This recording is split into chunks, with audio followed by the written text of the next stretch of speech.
Hey guys, tonight we walk into the low flickering light of ancient Mesopotamia, where clay tablets dry on reed mats, temple walls, hold the day's warmth long after sunset, and a scribe leans over wet earth with a stylus, as if the future might fit inside a wedge-shaped mark. We're following a question that might sound dramatic, because of course it does, but we'll handle it carefully. Some parts are widely accepted history, some parts are interpretation, and some parts are calm what-if imagination. The tablets suggest many things historians debate. Many things, and a few later theories could make the whole story sound far louder than the evidence allows. You probably won't survive this world very comfortably, by the way, mostly because your modern standards for plumbing and personal space would surrender in about 11 minutes. So before you get comfortable, take a moment to like the video and subscribe, but only if you genuinely enjoy what I do here. And while you settle in, post your location and local time in the comments. Now dim the lights, maybe turn on a fan for that soft background hum, and let's ease into tonight's journey together. You begin as so many good Mesopotamian mysteries do with mud. Not glamorous mud either. Not poetic, moonlit, cinematic mud with a tasteful soundtrack and a conveniently placed dramatic cloak. Just ordinary river mud, heavy and sticky, pressed by hand into bricks, rolled into levees, and flattened into the tablets that carry some of the oldest writing humanity has left behind. Most historians agree that the Sumerians living in southern Mesopotamia in the 4th and 3rd millennia BCE built one of the earliest urban civilizations we can clearly trace. Archaeology suggests that cities like Uruk-ur, Eridu, Lagash and Nippur grew through irrigation farming trade, temple administration, and an almost heroic willingness to organize chaos with baskets, lists, and wet clay. And this is where the story gets interesting, because the earliest texts do not arrive as neat little mystery novels titled What the Gods Secretly Feared Most. Ancient scribes were sadly not producing thumbnail-friendly episode names for future YouTube channels. Instead, what survives are administrative records, hymns, myths, laments, king lists, debates, prayers and fragments. The evidence we do have points to a world where writing served practical needs, first then widened into literature theology, and the strange dreamy borderland where ritual and imagination meet. So if you want a single line that says, in bold capitals, the Anunnaki were terrified of this one weird earth thing, you are going to be disappointed. Comfortably disappointed, I hope, but disappointed all the same. What's broadly accepted is that the Anunnaki appear in Mesopotamian tradition as a group of deities, though their roles shift over time and across texts. Sometimes they are linked to the great gods, sometimes to divine judgment, sometimes to the underworld, and sometimes to the wider ordering of the cosmos. Historians still argue whether the term always refers to a fixed divine class, or whether it changes meaning depending on time, place, and literary purpose. That uncertainty matters because when later readers approach the tablets looking for a secret confession, they often forget that ancient religion was not a single tidy system. It was layered, local, evolving, and a little untidy, like most human things. Still, when you sit beside the lamp and imagine a tablet fresh from a scribe's hand, it is hard not to feel that the clay holds a mood as much as a message. One interpretation is that certain myths preserve a deep unease about Earth itself, not because Earth is evil, but because Earth is unstable. Fields flood, canals clog rulers, fail workers complain, storms arrive without checking your schedule, and the boundary between order and disorder is as thin as a pottery cup on a stone floor. If the gods in these stories seem anxious, perhaps their anxiety gathers around that instability. What if the story is pointing at something else? That is the question you carry now as you walk through the temple district at dusk. The air smells of dust oil and baked clay. Somewhere a goat objects to being led home, which feels spiritually appropriate. A temple platform rises above the street, its sides catching the last copper light of evening. People move in and out with baskets, jars, wool grain, fish dates, and the ordinary worries of ordinary life. Most historians agree that temple institutions were central to Sumerian cities, not only as religious centres, but also as economic and administrative hubs. The evidence we do have points to a world where divine and civic order were tightly braided together.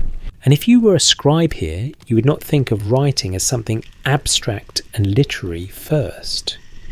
You would think of it as control, measure this barley, count these workers, record that offering, mark the boundary, name the king, name the god. Fix the transaction in clay before memory wanders off and causes trouble. A careful reading might suggest that this urge to record reflects more than bureaucracy. It may reflect anxiety. To write something down is to push back against change.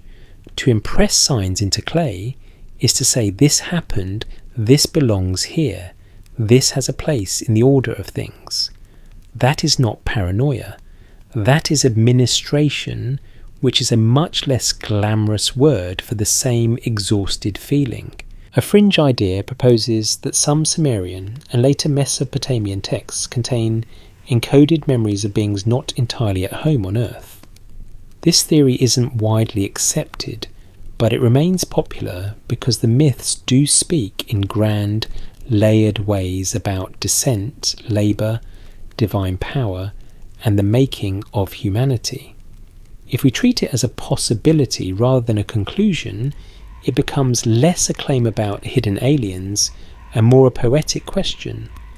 Why do so many of these stories imagine powerful beings struggling with earthly conditions? That's a possibility, not a certainty. A more cautious explanation could be that the texts reflect human concerns projected upward. The gods worry because humans worry. The divine world in myth often mirrors the human one, only on a larger, stranger scale. If a city fears famine, its gods become guardians of grain. If a kingdom fears invasion, its gods become warriors. If a river can destroy a season's work in a week, then divine stories begin to throb with tension around order, flood noise, failure, and judgment. In that reading, the fear does not begin in heaven and descend. It begins in the streets and rises with the incense. Still, there is a reason the question lingers. Some parts are documented, some are interpretation, and some are gentle imagination. We'll keep the solid ground separate from the mist. On the solid ground, you have clay tablets, temple ruins, cylinder seals, royal inscriptions, lexical lists, hymns, myths, and the physical remains of one of the earliest urban cultures on Earth. On the Mystire ground, you have symbolic language, fragmentary preservation, changing religious vocabulary, and later readers eager to turn every ambiguity into a revelation with dramatic background music. The mystery isn't in what we know, but in what we can't confirm. So you stand for a moment in the imagined quiet after sunset, while the lamp flame bends and recovers. A scribe lifts a tablet and squints at the lines. Nearby, the river moves in the dark, patient and unimpressed. Earth in this world is never just scenery. It feeds the city, threatens. The city stains the hands, shapes the bricks and receives the words. If the Anunnaki feared anything here, one interpretation is that they may have feared the same thing everyone feared, a world that slips loose the instant you stop tending it. And that for tonight is where the first clue settles into the clay. The lamp burns a little lower now, and outside the temple walls the wind begins to move through the reeds in long whispering strokes, the kind of sound that would make any ancient listener pause and look up as if the night itself has something on its mind. You keep walking through the city, past storehouses and courtyards, past sleeping animals and doorways sealed against dust, and the question from the clay stays with you. If the gods feared anything on earth, perhaps it was not some single beast, secret metal, or buried machine from a late-night documentary fever dream. Perhaps it was disruption, not dramatic cinematic disruption all at once, but the steady threat that order can come undone in 100 ordinary ways before breakfast. Most historians agree that Sumerian city life depended on order that had to be maintained constantly. Archaeology suggests that irrigation networks, labour organisation, food storage, and temple administration were not luxuries but necessities. Southern Mesopotamia was productive, yes, but also fragile. The land could yield abundance if canals were maintained, embankments repaired, labour directed, and seasonal cycles respected. A more cautious explanation could be that the religious language of fear and appeasement grows naturally from this environment. When your entire civilization depends on water arriving in the correct quantity and in the correct mood, theology becomes very interested in routine. And routine, as you know from modern life, is a precious thing that collapses the moment one person says, "I thought someone else handled it." The city around you is built on that uneasy truth, brick by brick, list by list, prayer by prayer. It holds itself together against forces that do not care about civic ambition. Wind drifts dust into the alleys. Moisture weakens walls. Salt creeps into the soil. A canal neglected for too long becomes a quiet enemy. What's broadly accepted is that Mesopotamian agriculture brought prosperity, but it also created dependence on systems that were labour-intensive and vulnerable. Historians still argue whether certain periods of decline were driven more by environmental strain, political instability, outside pressure, or some unhappy blend of all three, but nobody seriously thinks the landscape was easy. One interpretation is that when Sumerian myths place divine attention on storms, floods, noise and disorder, they may be reflecting this environmental tension. The gods in these texts are not floating above nature in perfect comfort. They are often tied to it, animated through it, and sometimes disturbed by it. A careful reading might suggest that the first earthly fear was not of humanity as such, but of the environment humanity lived inside. Earth in this sense is not just soil beneath the feet. It is the entire unstable stage on which cities struggle to look permanent. You step out toward the edge of the settlement where the neat lines of walls and courtyards give way to open ground, ditches and fields blackening under night. The temple platform behind you glows faintly with lampfire. Ahead lies a world of irrigation channels, reed beds, and the low murmuring dark. It is peaceful in the way only ancient landscapes can be, from a safe distance, and with modern tetanus shots not currently required. But if you actually lived here, the beauty would always come with calculation. Has the water dropped? Has it risen too fast? Are the workers coming? Is the grain healthy? Did the embankment hold? The evidence we do have points to ritual as a way of addressing that uncertainty. Offerings, hymns, temple duties, purification acts, seasonal observances, and appeals to divine favour formed part of the texture of life. Most historians agree that religion in Sumer was not a weekend hobby. It was woven into governance, agriculture, kingship, and survival. The gods were not symbols in the modern polite sense. They were active presences within the logic of the culture connected to specific cities, powers and responsibilities. To neglect them was not just spiritually risky, it might feel socially and materially reckless. A popular rumour claims that ancient Mesopotamian religion encoded secret knowledge about celestial visitors who dreaded Earth's physical conditions. This theory isn't widely accepted, but the reason it survives is easy to understand. The myths often speak in elevated terms about descent burdens, labour judgment, and disturbed order. If we treat it as a possibility rather than a conclusion, the idea becomes less about hidden science fiction and more about emotional texture. Why do divine stories sound so uneasy when they turn toward earthly life? Let me rephrase that more carefully. They do not always sound uneasy. There are hymns of praise, blessings, rituals of thanksgiving, celebrations of fertility and kingship. But woven through the literature is an awareness that stability is never guaranteed. Cities can be blessed and still be vulnerable. Temples can be glorious and still require constant upkeep. A river can nourish and punish with the same patient hand. That's a possibility, not a certainty, but it is one of the most useful keys you can carry into this world.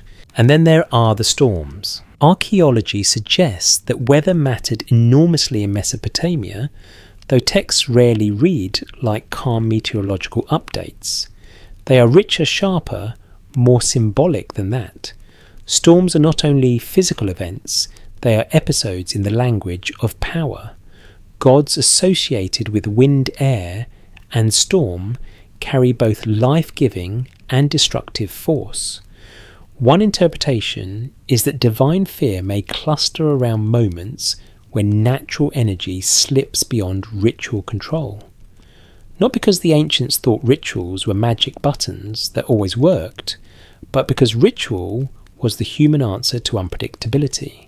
What if the story is pointing at something else? What if fear in these texts does not mean panic, but respect for volatility? If so, the Anunnaki are not cowering from Earth behind celestial furniture. They are part of a narrative structure that acknowledges something almost embarrassingly familiar. Systems fail, weather shifts, people improvise, and no plan survives contact with mud. That may sound less thrilling than a glowing underground vault, but frankly, it is much more ancient and also much ruder. The real villain is maintenance. It always is. Empires dream in gold and lapis, but they live or die by who cleared the canal on Tuesday. Some parts are documented, some are interpretation, and some are gentle imagination. If the evidence is thin, we'll say so. The documented part is clear enough. Sumerian life depended on environmental balance that was never fully secure. The interpretive part is this: myths may preserve emotional truth about that insecurity by projecting it into divine stories. The imagined part is the mood that gathers when you stand at the edge of the fields at night and hear the wind moving across water, wondering whether the earth beneath the city is a home, a gift, or a test. Scholars continue to debate how literally ancient audiences understood the personalities and motives of their gods, and historians still argue whether stories of divine unrest reflect social tension, natural instability, theological symbolism, or all three at once. But the clue grows clearer. If there is something the Anunnaki feared on Earth, it may not have had a face. It may have been the simple, relentless fact that earthly order is temporary. Behind you, the lamps of the city flicker in uneven rows. Before you, the dark fields breathe under the wind. Somewhere out there, beyond the last canal marker, lies the first outline of a larger answer. The wind settles for a moment, and in that small pause, the whole plain feels as though it is listening. Behind you, the city still glows in pockets of warm light. little islands of order pinned against the dark. Ahead the canals vanish into shadow, and the fields stretch outward with that ancient promise and ancient threat they always carry. Earth can feed you, earth can fail you. Earth can make kings look wise for a season and ridiculous by the next harvest. And as you keep moving through the night, the question sharpens.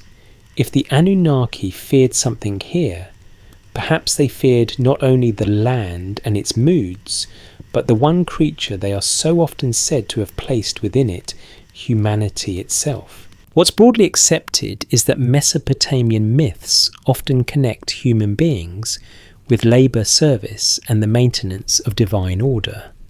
The exact details change across time and tradition, but in texts such as the Atrahasis story, humanity is created in part to take on work that had previously burdened lesser gods. Most historians agree that this does not read like a modern statement of human dignity, which is putting it mildly. It reads more like a cosmic staffing decision made by exhausted managers.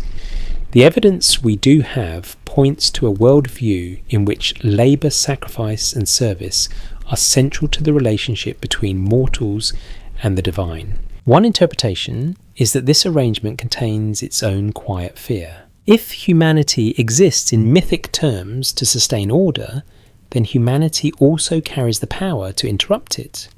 The moment you create workers, worshippers, builders, singers, carriers, here it's ploughmen, brewers and scribes, you have also created forgetfulness, complaint, disobedience, ambition, laziness, brilliance, resentment, and that very human habit of doing almost everything correctly except the one part that mattered most.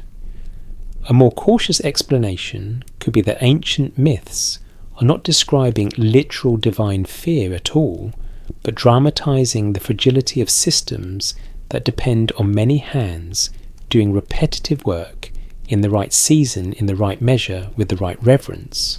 And if that sounds like a recipe for anxiety, congratulations, you have now understood both Mesopotamian civilization and most office email chains. Most historians agree that Sumerian cities relied on complex coordinated labour. Irrigation did not maintain itself, grain did not harvest itself, temples did not provision themselves, textiles did not weave themselves. Even the writing of records, which feels so elegant from a distance, depended on training, standardization, and the endless correction of small mistakes before they became larger disasters. Archaeology suggests that institutions in southern Mesopotamia were deeply invested in organizing workers, materials, and obligations. A careful reading might suggest that myths about the gods assigning labour to humans reflect a social reality so basic it barely needed stating. Work held the world together. So what if the story is pointing at something else? What if the fear was never simply human noise or human presence, but human unpredictability inside a system built to require obedience? You return in your mind to the clay tablet under lamplight, to the stylus, pressing wedges into the damp surface. Every mark is a small act of control. Record this ration. Count this field. Name this offering. Assign this duty. Yet behind every entry stands a person who might fail, flee, fall sick, argue, steal, dream bigger than expected, or decide that enough is enough. The mystery isn't in what we know, but in what we can't confirm. We cannot confirm what any ancient priest privately thought while reading a myth about divine irritation. But we can observe that these stories emerge from societies where order was precious and human behaviour was never perfectly manageable. The Atrahasis tradition gives this puzzle one of its most memorable shapes. In the broadest accepted sense, the story tells of gods burdened by labour, the creation of humans to carry that burden and later divine distress as humanity multiplies and grows noisy. Historians still argue whether the noise in such stories should be taken literally, symbolically, socially, or ritually. One interpretation is that noise stands for population pressure disorder, and the simple fact that once human society becomes large and dynamic, it cannot be controlled with perfect elegance. A more cautious explanation could be that the myth reflects human concern about overwork hierarchy and the unequal distribution of burdens projected upward into the divine realm. Either way, the text raises an uncomfortable possibility. If humans are made to serve, then humans may also become the source of stress. The very solution becomes the next problem. That's a possibility, not a certainty, but it fits the emotional pattern of the literature remarkably well. Now imagine the city before dawn. Workers rise in the dark. A woman grinds grain. A donkey complains with theatrical sincerity. Someone shoulders a basket. Someone else mutters a prayer half out of devotion and half out of habit. A scribe yawns over tablets because literacy is impressive until it interrupts your sleep. The temple expects offerings. The fields expect labour. The canals expect clearing. The walls expect repair. What's broadly accepted is that ancient urban life demanded constant human effort. If we treat it as a possibility rather than a conclusion, then the Anunnaki fear of Earth may have something to do with the one thing Earth always produces in abundance, people who do not remain simple for long. A fringe idea proposes that myths of human creation preserve distant memories of actual engineered beings or outside intervention. This theory isn't widely accepted, but it keeps its grip because the language of making, assigning and burden sharing can sound startlingly technical to modern ears if you squint hard enough and perhaps skip a nap. Still, if the evidence is thin, we'll say so. There is no solid reason to treat these myths as secret laboratory reports. Their home is mythic, ritual and literary, yet even within that safer frame, the emotional logic remains compelling. Creators may fear what they create when creation develops momentum of its own. Some parts are documented, some are interpretation, and some are gentle imagination. Documented Mesopotamian myths link humanity with labour and service. Interpreted the divine irritation in such texts may reflect anxiety about managing human societies. Imagined the quiet moment when a god looking down over reed marsh canals and mud brick cities realises that mortals are no longer only obedient hands, but voices, intentions and consequences. And once that thought enters the story, it does not easily leave. Scholars continue to debate how much these myths should be read as mirrors of labour systems, kingship ideologies, ecological strain, or deeper theological questions. Historians still argue whether stories of human creation are chiefly explanations of ritual service, political order, or cosmic imbalance repaired through hierarchy. There's no full consensus, which is exactly why the mystery stays interesting without needing to become silly. Because maybe the fear is not that humans are weak. Maybe the fear is that humans are adaptive. You watch the eastern horizon soften by a shade, not yet morning, but no longer full night. The city behind you begins to stir. Soon there will be footsteps, voices, smoke lists, commands, bread, sweat, and the ordinary grind that keeps sacred and practical life from falling apart. If the Anunnaki feared anything here, one interpretation is that they may have feared the stubborn independence hidden inside useful creatures. Humans plough, carry, count, pray and build, but they also remember, invent, multiply and reshape the world around them. And that is a more unsettling talent than any storm. By the time the first real light touches the canals, the city is already awake, and the morning does not arrive gently so much as begin negotiating with everyone at once. Smoke lifts from hearths, donkeys voice their deeply unhelpful opinions, sandals scuff over packed earth. A gate opens. A jar breaks somewhere with the very specific sound of someone else's bad luck, and over all of it hangs the same fact that has been following you since the lamplit tablets of the night before.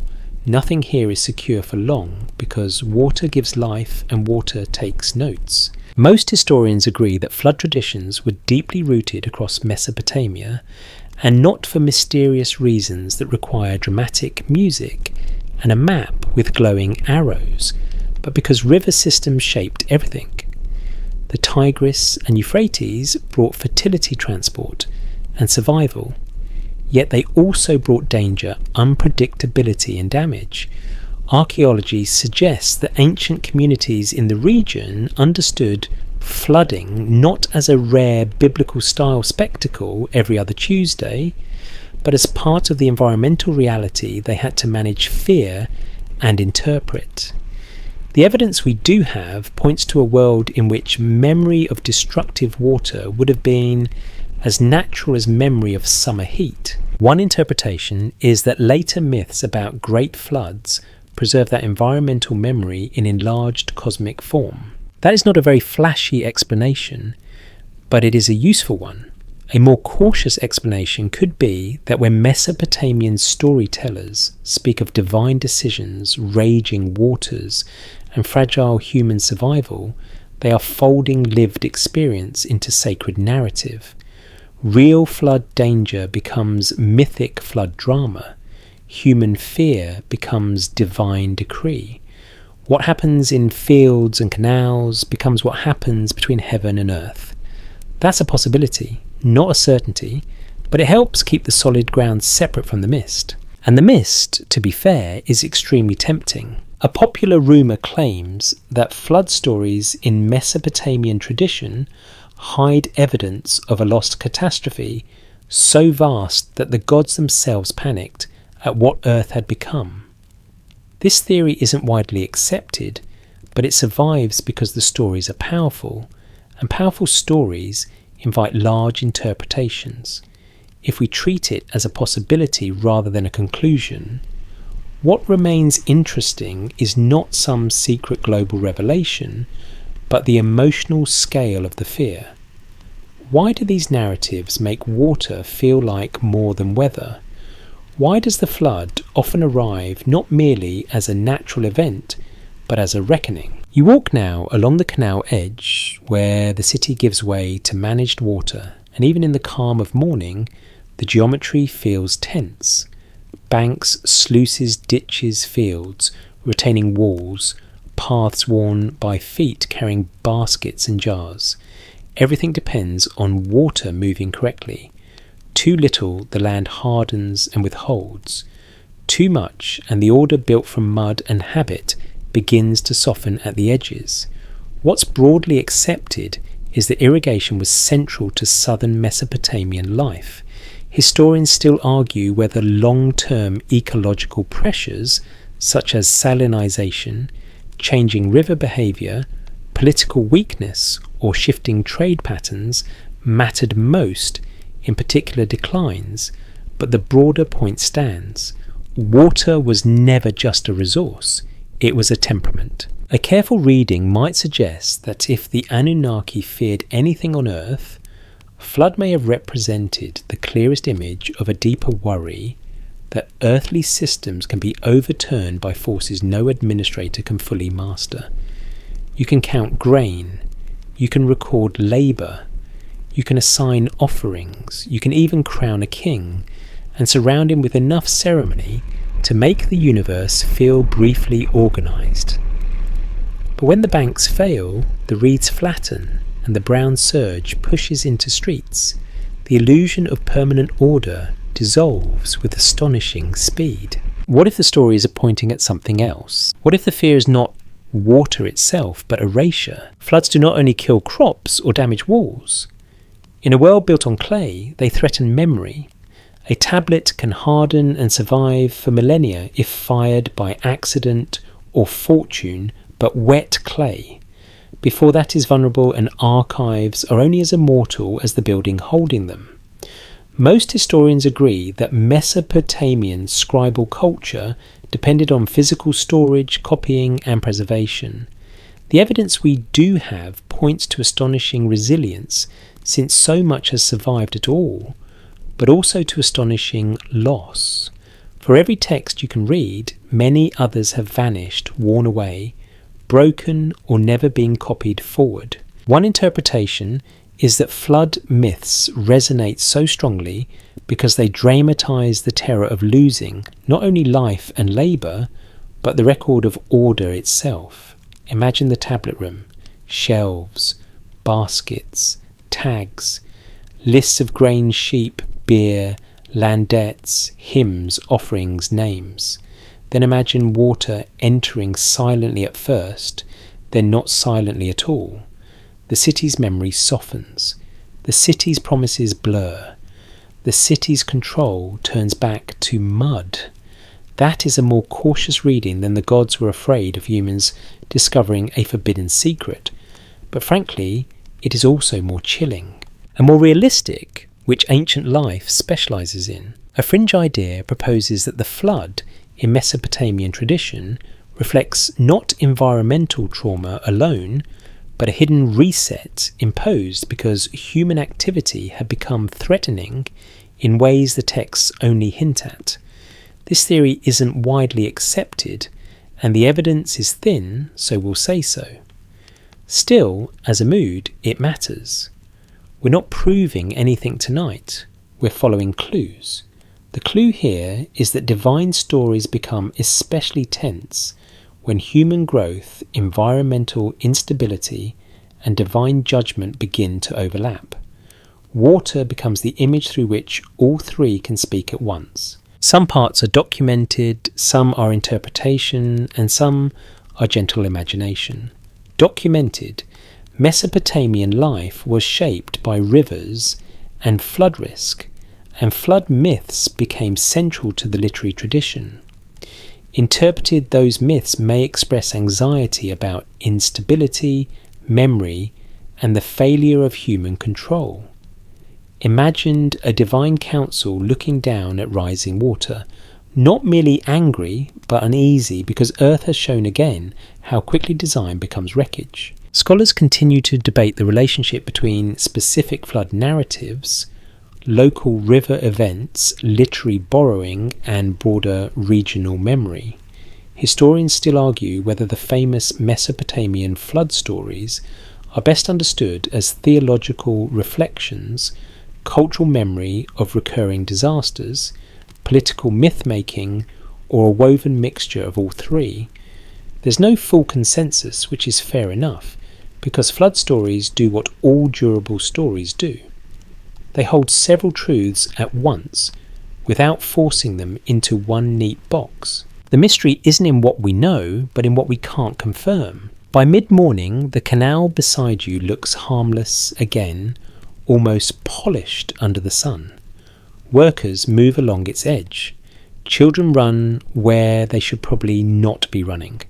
Someone shouts instructions nobody fully follows. The city lives because the water stays where it is supposed to stay for now. But the old memory remains pressed into myth and routine alike. If the Anunnaki feared anything on Earth, one interpretation is that they may have feared the moment when water reminded every god and mortal that order is rented, never owned. And out beyond the fields, under the brightening sky, the river keeps its own counsel. The river keeps its own counsel, yes, but the city keeps talking anyway. By late morning, the streets are alive with movement, and now the sound rises from every direction at once.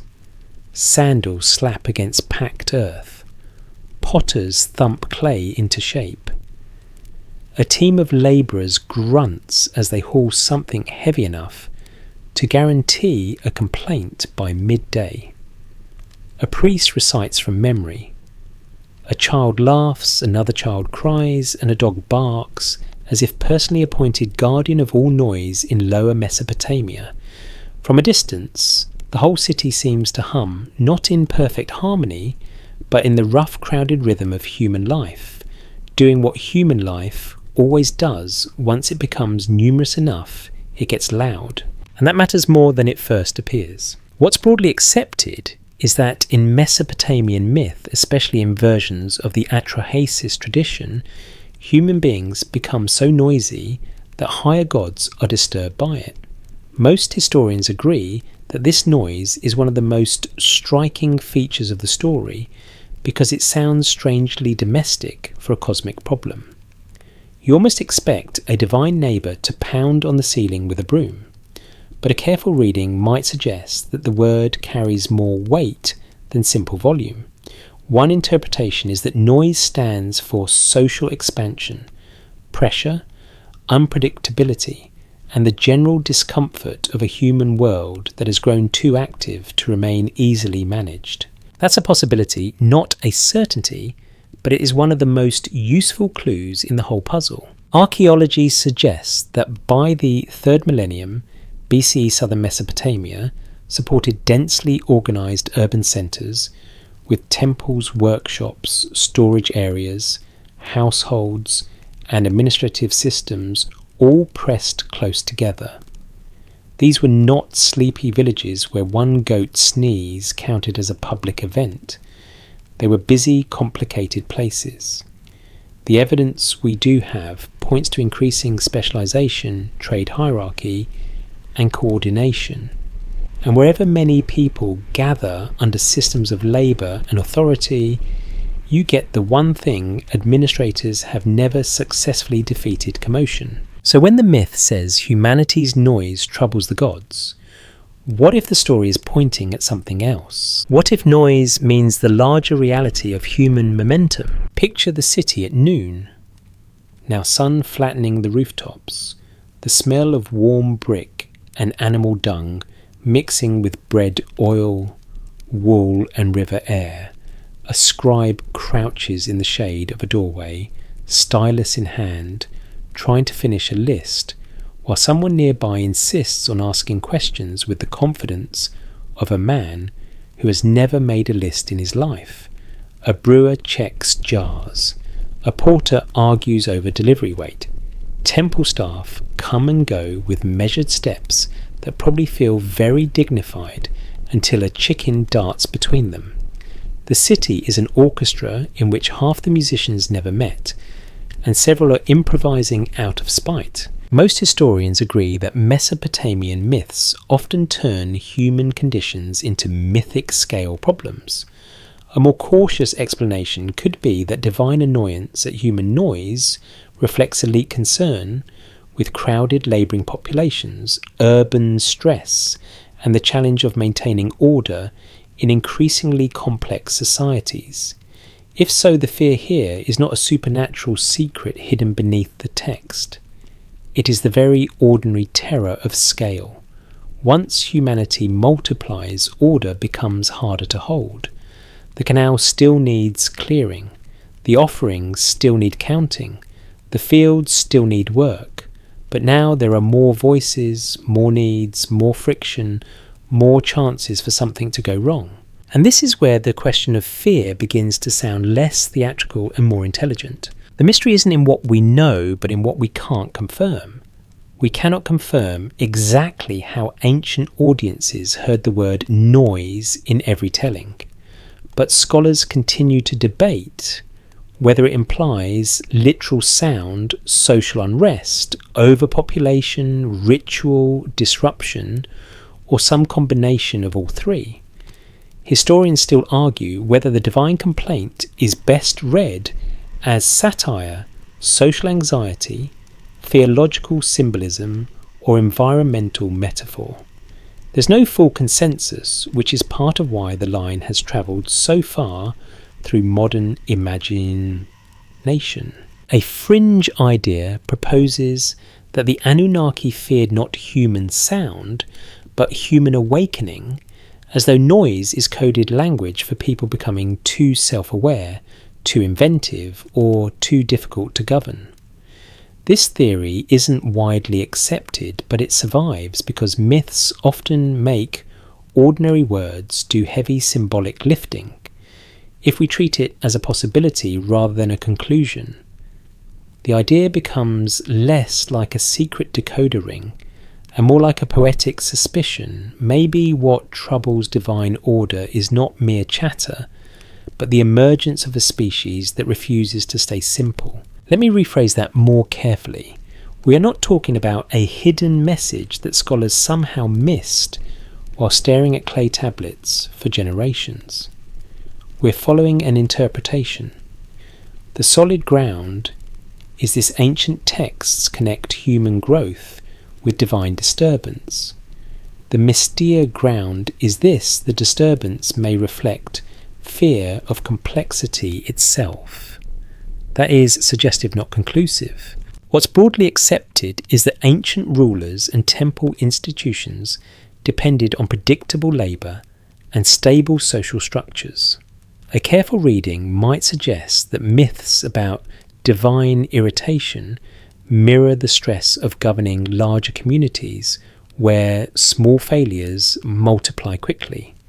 A missing tool, a broken levee gate, a delayed ration, a rumour in the market, a priestly oversight, a local quarrel, a bad harvest forecast, and suddenly the whole machine starts making a new kind of sound. Not a literal roar perhaps, but the social equivalent of a jar lid rattling ominously on the shelf. And if you've ever tried to keep one group chat functional, you already understand the theology. Some parts are documented, some are interpretation, and some are gentle imagination. Documented human noise disturbs the gods in important Mesopotamian mythic traditions. Interpreted, that noise may symbolize population pressure, unpredictability, or the stress of a world becoming harder to control. Imagined the Anunnaki listening from above as cities expand, workshops multiply, canals branch outward, and the collective hum of humanity rises into something that no longer sounds temporary. There is also a more intimate possibility. One interpretation is that the gods fear noise because noise means presence. It means people are not only alive but active. They are marrying, building, bargaining, praying, quarrelling, birthing, burying and remembering. They are leaving marks. They are thickening history. Silence is easier to govern. Silence sits where you left it. Human life does not. Archaeology suggests that urban Mesopotamia was full of repeated structured activity, yet no structure can erase the fact that people remain people. The evidence we do have points to careful administration, but also to dispute texts, legal records, changing rulers, and all the tiny cracks through which unpredictability enters every system. A more cautious explanation could be that noise is simply the sound of complexity becoming unavoidable. What if the story is pointing at something else? What if the Anunnaki feared, above all, the threshold where humanity stopped being a manageable workforce and became a world unto itself? By afternoon, the city's hum grows warmer, denser, almost visible in the heat. Above it the temple stands, composed and elevated as if pretending not to notice the endless improvisation below. But the clue is clearer now. If the gods feared anything on earth, one interpretation is that they feared the human world once it became too full, too restless, and too alive to quiet down again. And somewhere between the shouting porter, the barking dog, and the scribe quietly losing patience in the shade, you can almost hear why. By afternoon, the heat has settled over the city like a heavy hand, and even the noise seems to soften under it, not because anyone has become calm or wise, but because ancient people, like modern people, understand that shouting requires energy, and energy is expensive when the sun is trying to cook the top of your head. So the city lowers into a slower rhythm. A few voices drift from shaded courtyards. The canal flashes in hard light. Temple walls hold their pale glow. Somewhere a priest mutters through a ritual text with the steady patience of someone who has long ago accepted that the gods, like administrators, enjoy proper wording. And now the question that has followed you through water labour and human clamour turns inward. If the Anunnaki feared something on Earth, maybe they feared not only flood or noise or the sheer inconvenience of people becoming people, maybe they feared uncertainty itself, the kind that creeps in through dreams, signs, illnesses, odd births, unlucky winds, and those little disturbances that make a whole society feel as if the ground has shifted by half an inch. Most historians agree that divination and omen reading mattered deeply in Mesopotamian culture, though the most elaborate surviving systems are clearer in later periods than in early Sumer alone. Still, archaeology suggests that the broader logic is ancient. The world gives signs, and those signs must be read. The evidence we do have points to a civilization that treated unusual events not as meaningless static, but as possible messages embedded in nature, ritual, and the body. A careful reading might suggest that this habit of interpretation reveals a constant background anxiety. If life were fully stable, there would be less need to scan the edges of reality for warnings. And ancient Mesopotamia absolutely scans the edges. You can feel it in the texture of the world around you now. A flock of birds turns suddenly over the fields. Someone notices. A child wakes from a troubling dream. Someone asks what was seen. A priest inspects an offering animal. A healer watches symptoms unfold and wonders whether the cause is physical, spiritual, or, like many things in history, inconveniently both. What's broadly accepted is that religion, medicine, and divination in Mesopotamian thought were not neatly separated into modern boxes. A sick body, a strange sky, a bad dream, and a political crisis could all belong to the same conversation about order and imbalance. One interpretation is that divine fear, where it appears in myth, may echo this same unease about signs that cannot be fully controlled. What if the story is pointing at something else? What if the gods fear Earth because Earth keeps producing surprises? Not cheerful surprises necessarily, not you won a prize goat surprises. More the unsettling kind where something small appears out of pattern and suddenly nobody is comfortable. The mystery isn't in what we know, but in what we can't confirm. We cannot confirm exactly how a Sumerian listener emotionally ranked each omen dream or ritual warning. But scholars continue to debate how deeply anxiety about uncertainty shaped Mesopotamian religion, kingship, and daily life. Historians still argue whether omen traditions functioned mainly as tools of control, sincere spiritual systems, practical crisis management, or all three woven together. There's no full consensus which feels appropriate for a subject built on signs that might mean several things at once. A more cautious explanation could be that omen reading did not arise from fear alone. It also arose from attentiveness. If the world is understood as meaningful, then nothing is entirely random.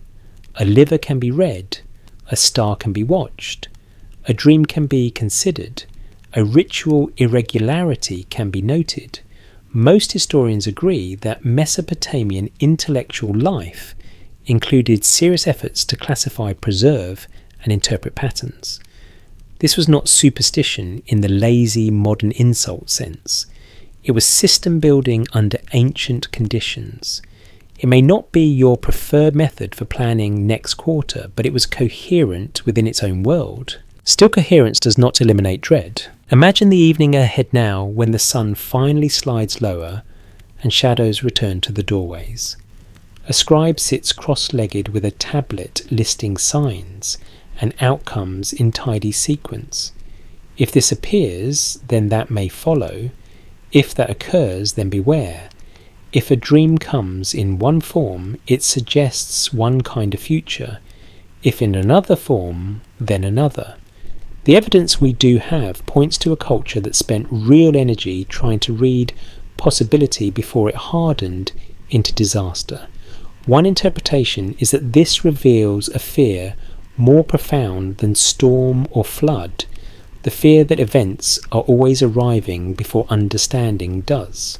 That's a possibility, not a certainty, but it fits our trail of clues rather well. A fringe idea proposes that Mesopotamian omen texts preserve memories of direct warnings from superior beings who themselves did not fully trust earthly conditions. This theory isn't widely accepted, and if the evidence is thin, we'll say so. The texts do not require that reading. Yet if we treat it as a possibility rather than a conclusion, it opens an interesting mood.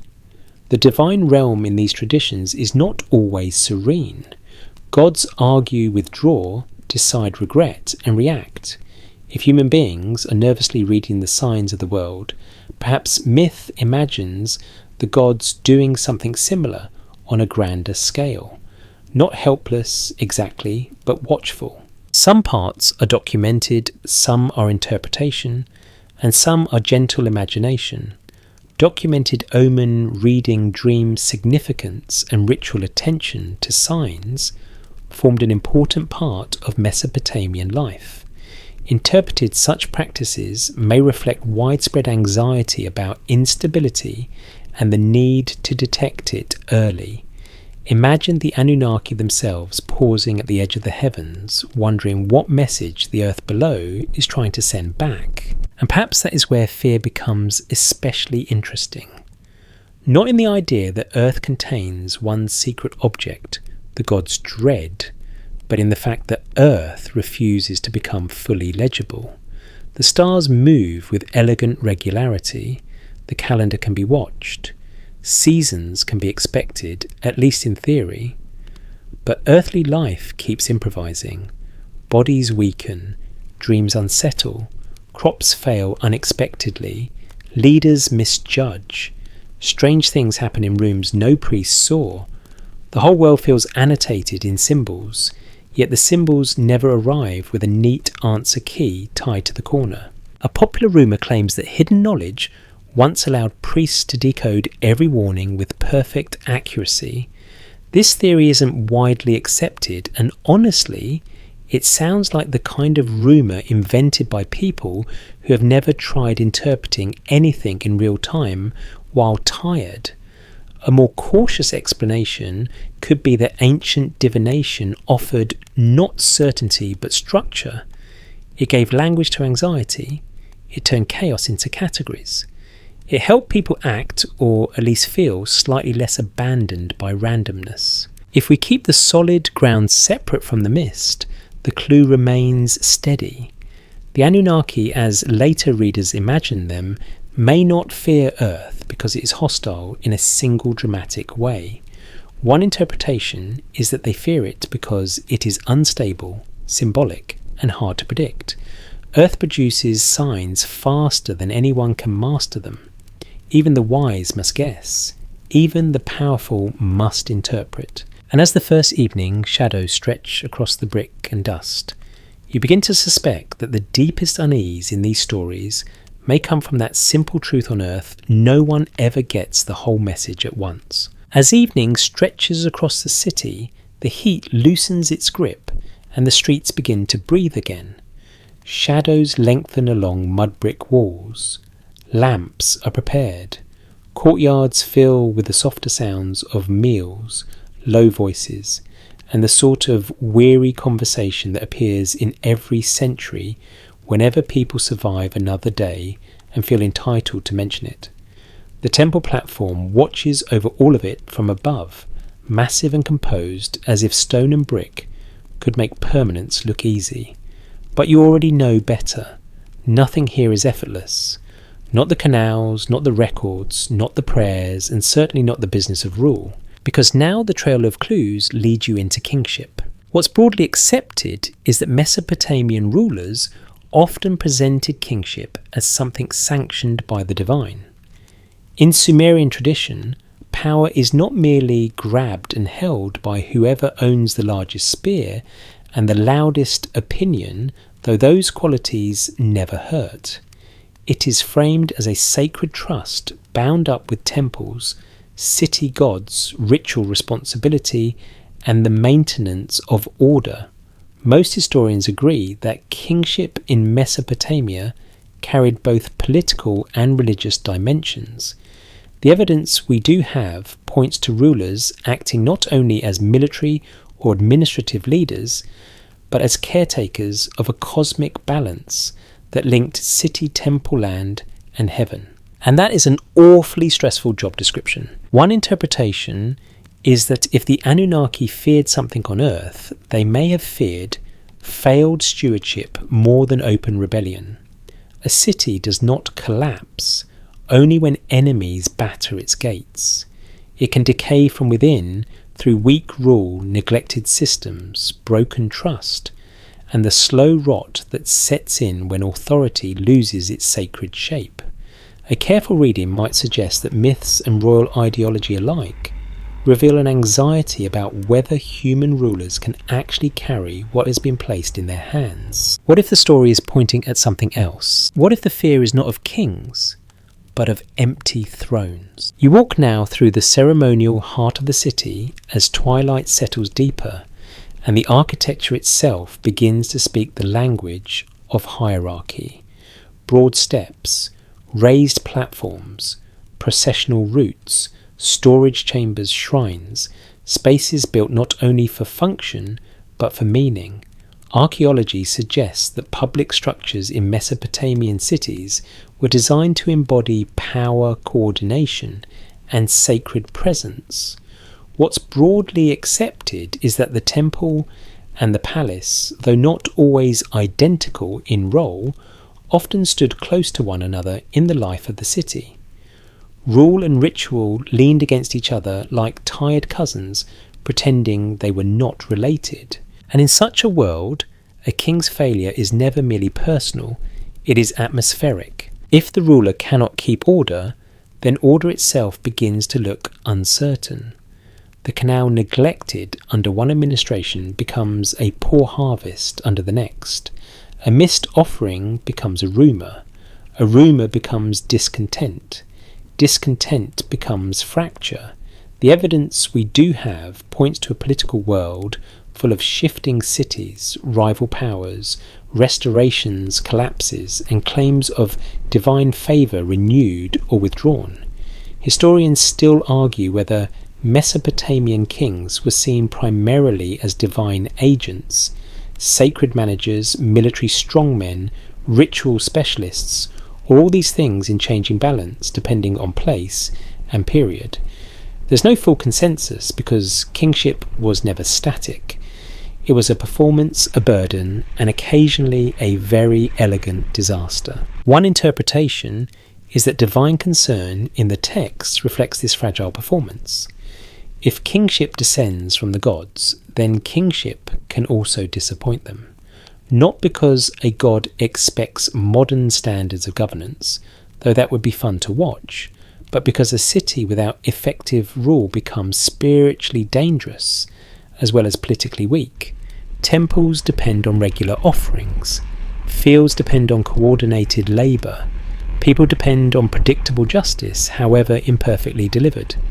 When rule falters, every level of life begins to fray at once. A more cautious explanation could be that myths and royal inscriptions dramatise the ideal of good rule precisely because bad rule was common enough to worry everyone. You do not spend centuries praising order unless disorder has introduced itself several times and refused to leave quietly. A fringe idea proposes that stories of divinely granted kingship preserve a memory of outside powers trying to stabilise a difficult human world through chosen intermediaries.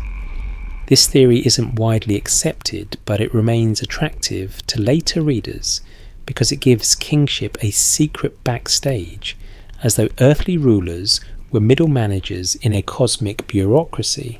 If we treat it as a possibility rather than a conclusion, the useful part is not the hidden hierarchy itself, but the emotional logic behind it. Delegated power creates delegated risk. If you entrust order to human rulers, you also entrust it to ambition, fatigue, vanity, fear, and mortality. That's a possibility, not a certainty. Some parts are documented, some are interpretation, and some are gentle imagination. Documented Mesopotamian kingship was deeply tied to divine sanctioned public ritual and the maintenance of order. Interpreted divine unease in myth may echo concern about whether earthly rulers can uphold that order. Imagined the Anunnaki gazing over a city at dusk, not alarmed by one storm or one noisy crowd, but by the sight of a throne whose authority is thinning while incense still curls faithfully upward. And that image matters. A lamp can still burn in the shrine while confidence fails in the palace. The words of blessing can still be spoken while workers mutter in the fields. The facade of stability can remain intact right up until the day everyone realizes it has become a facade. The mystery isn't in what we know, but in what we can't confirm. We cannot confirm how ancient listeners ranked the dangers of bad kingship against flood, famine, or war. But scholars continue to debate how strongly Mesopotamian political theology linked the moral or ritual quality of kingship with the actual well-being of the land. Historians still argue whether royal inscriptions should be read mainly as propaganda, sincere theology, practical administration, dressed in sacred language, or some blend of all three. And honestly, all three tends to win a lot of these arguments, because ancient states were perfectly capable of being pious, strategic and theatrical at the same time. By full night, the city glows again in separated pockets of firelight. Somewhere in the palace compound, a decision is being made. Somewhere in the temple, a formula is being recited. Somewhere in the streets, a family wonders whether next season will be kinder. Kingship from above may look like a line of descent from heaven to throne. From below, it probably feels more like hoping the right person remember to inspect the gate, settle the dispute, honour the god, and not ruin the grain distribution before winter. If the Anunnaki feared anything on Earth, one interpretation is that they may have feared the collapse of entrusted order, not because human rulers were uniquely wicked, but because they were human. They could be brave, foolish, careful, impulsive, devout, opportunistic, wise for a year, and disastrous the next. A throne filled by the wrong person does not merely wobble. It teaches an entire city that sacred structure can fail. And once people learn that lesson, even the tallest temple begins to look a little less eternal. Even the tallest temple begins to look a little less eternal once you have seen how much depends on what surrounds it.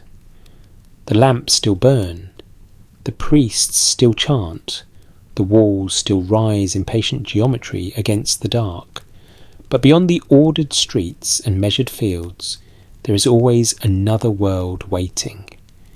It begins where the canals thin out, where the embankments end, where the reeds give way to harsher ground, and the hand of the city no longer reaches with the same confidence. By night, that outer land is only a suggestion, a line of deeper darkness beyond the last cultivated edges. By day, it is more obvious, and in some ways more unsettling. The green world of irrigation is not natural abundance so much as negotiated abundance. Beyond it lies the dry silence that has no interest in negotiation. Most historians agree that southern Mesopotamia was a landscape of managed fertility bordered by harsher zones. Archaeology suggests that irrigation allowed cities to flourish in regions that would otherwise have been far less forgiving, but that success depended on relentless maintenance. What's broadly accepted is that canals, dikes, fields, and labour systems created an island of productivity inside an environment that could turn difficult very quickly. A careful reading might suggest that fear in Mesopotamian thought was often shaped not only by what happened inside the city, but by what waited just outside the areas humans had made orderly. And once you start looking at it that way, the fear becomes almost spatial. You leave the dense centre of the city again at first light, walking outward past workshops, store areas, and little clusters of domestic life, waking slowly into motion. A woman sweeps dust from a threshold only for the wind to introduce more of it 2 minutes later, because the desert is nothing if not committed to the bit. Donkeys are being loaded, water jars are carried, men check tools before heading toward the fields. The land near the canals is green enough to make you momentarily forget how conditional that greenness really is. Date palms break the light, reed beds shift in the breeze, birds move low over the water. Yet even here you can sense the boundary. The lushness feels narrow and defended. One interpretation is that if the Anunnaki feared anything on Earth, they may have feared not merely chaos in the abstract, but the dry outer world pressing constantly against the cultivated one. Not because desert itself is evil, of course. Ancient people used marginal lands, crossed them, survived them, traded through them. A more cautious explanation could be that Mesopotamian texts reflect anxiety about the limits of order. The city is never the whole world. Agriculture is never the whole landscape. Civilization, if we may use that big tidy word carefully, is a strip of intention drawn against a much larger indifference. That's a possibility, not a certainty, but the geography keeps nudging you toward it. What if the story is pointing at something else?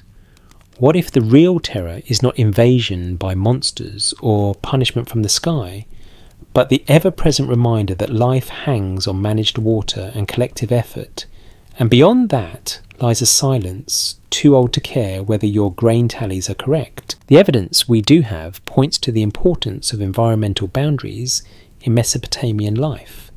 City texts celebrate fertility, abundance, temple wealth, and good rule, but always within a world that can withhold. Historians still argue whether ecological strain, especially over long periods, played a dominant role in political decline, or whether political fragmentation and shifting power mattered more. There's no full consensus because ancient collapse is rarely courteous enough to provide a single cause. Still, archaeology suggests that salinity water management challenges and environmental stress were real concerns in parts of Mesopotamian history. The land could be generous, the land could also become tired. And tired land has a way of making divine stories darker. A fringe idea proposes that the outer deserts and wastelands in Mesopotamian tradition were remembered as spiritually charged buffer zones, places where the ordinary rules of settlement no longer held, and where older forces might linger. This theory isn't widely accepted, but symbolic landscapes absolutely matter in ancient literature. If we treat it as a possibility rather than a conclusion, then the dry margins become more than geography.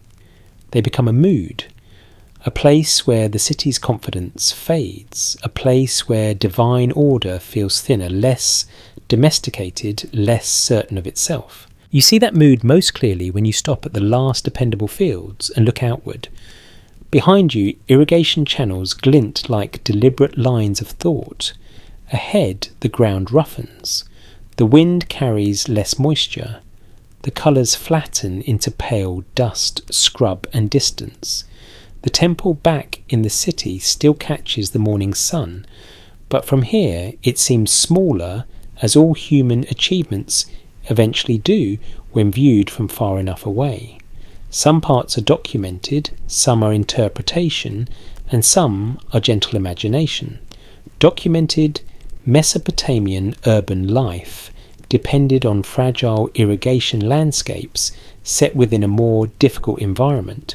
Interpreted myths and religious anxieties may preserve awareness of how narrow that band of order really was.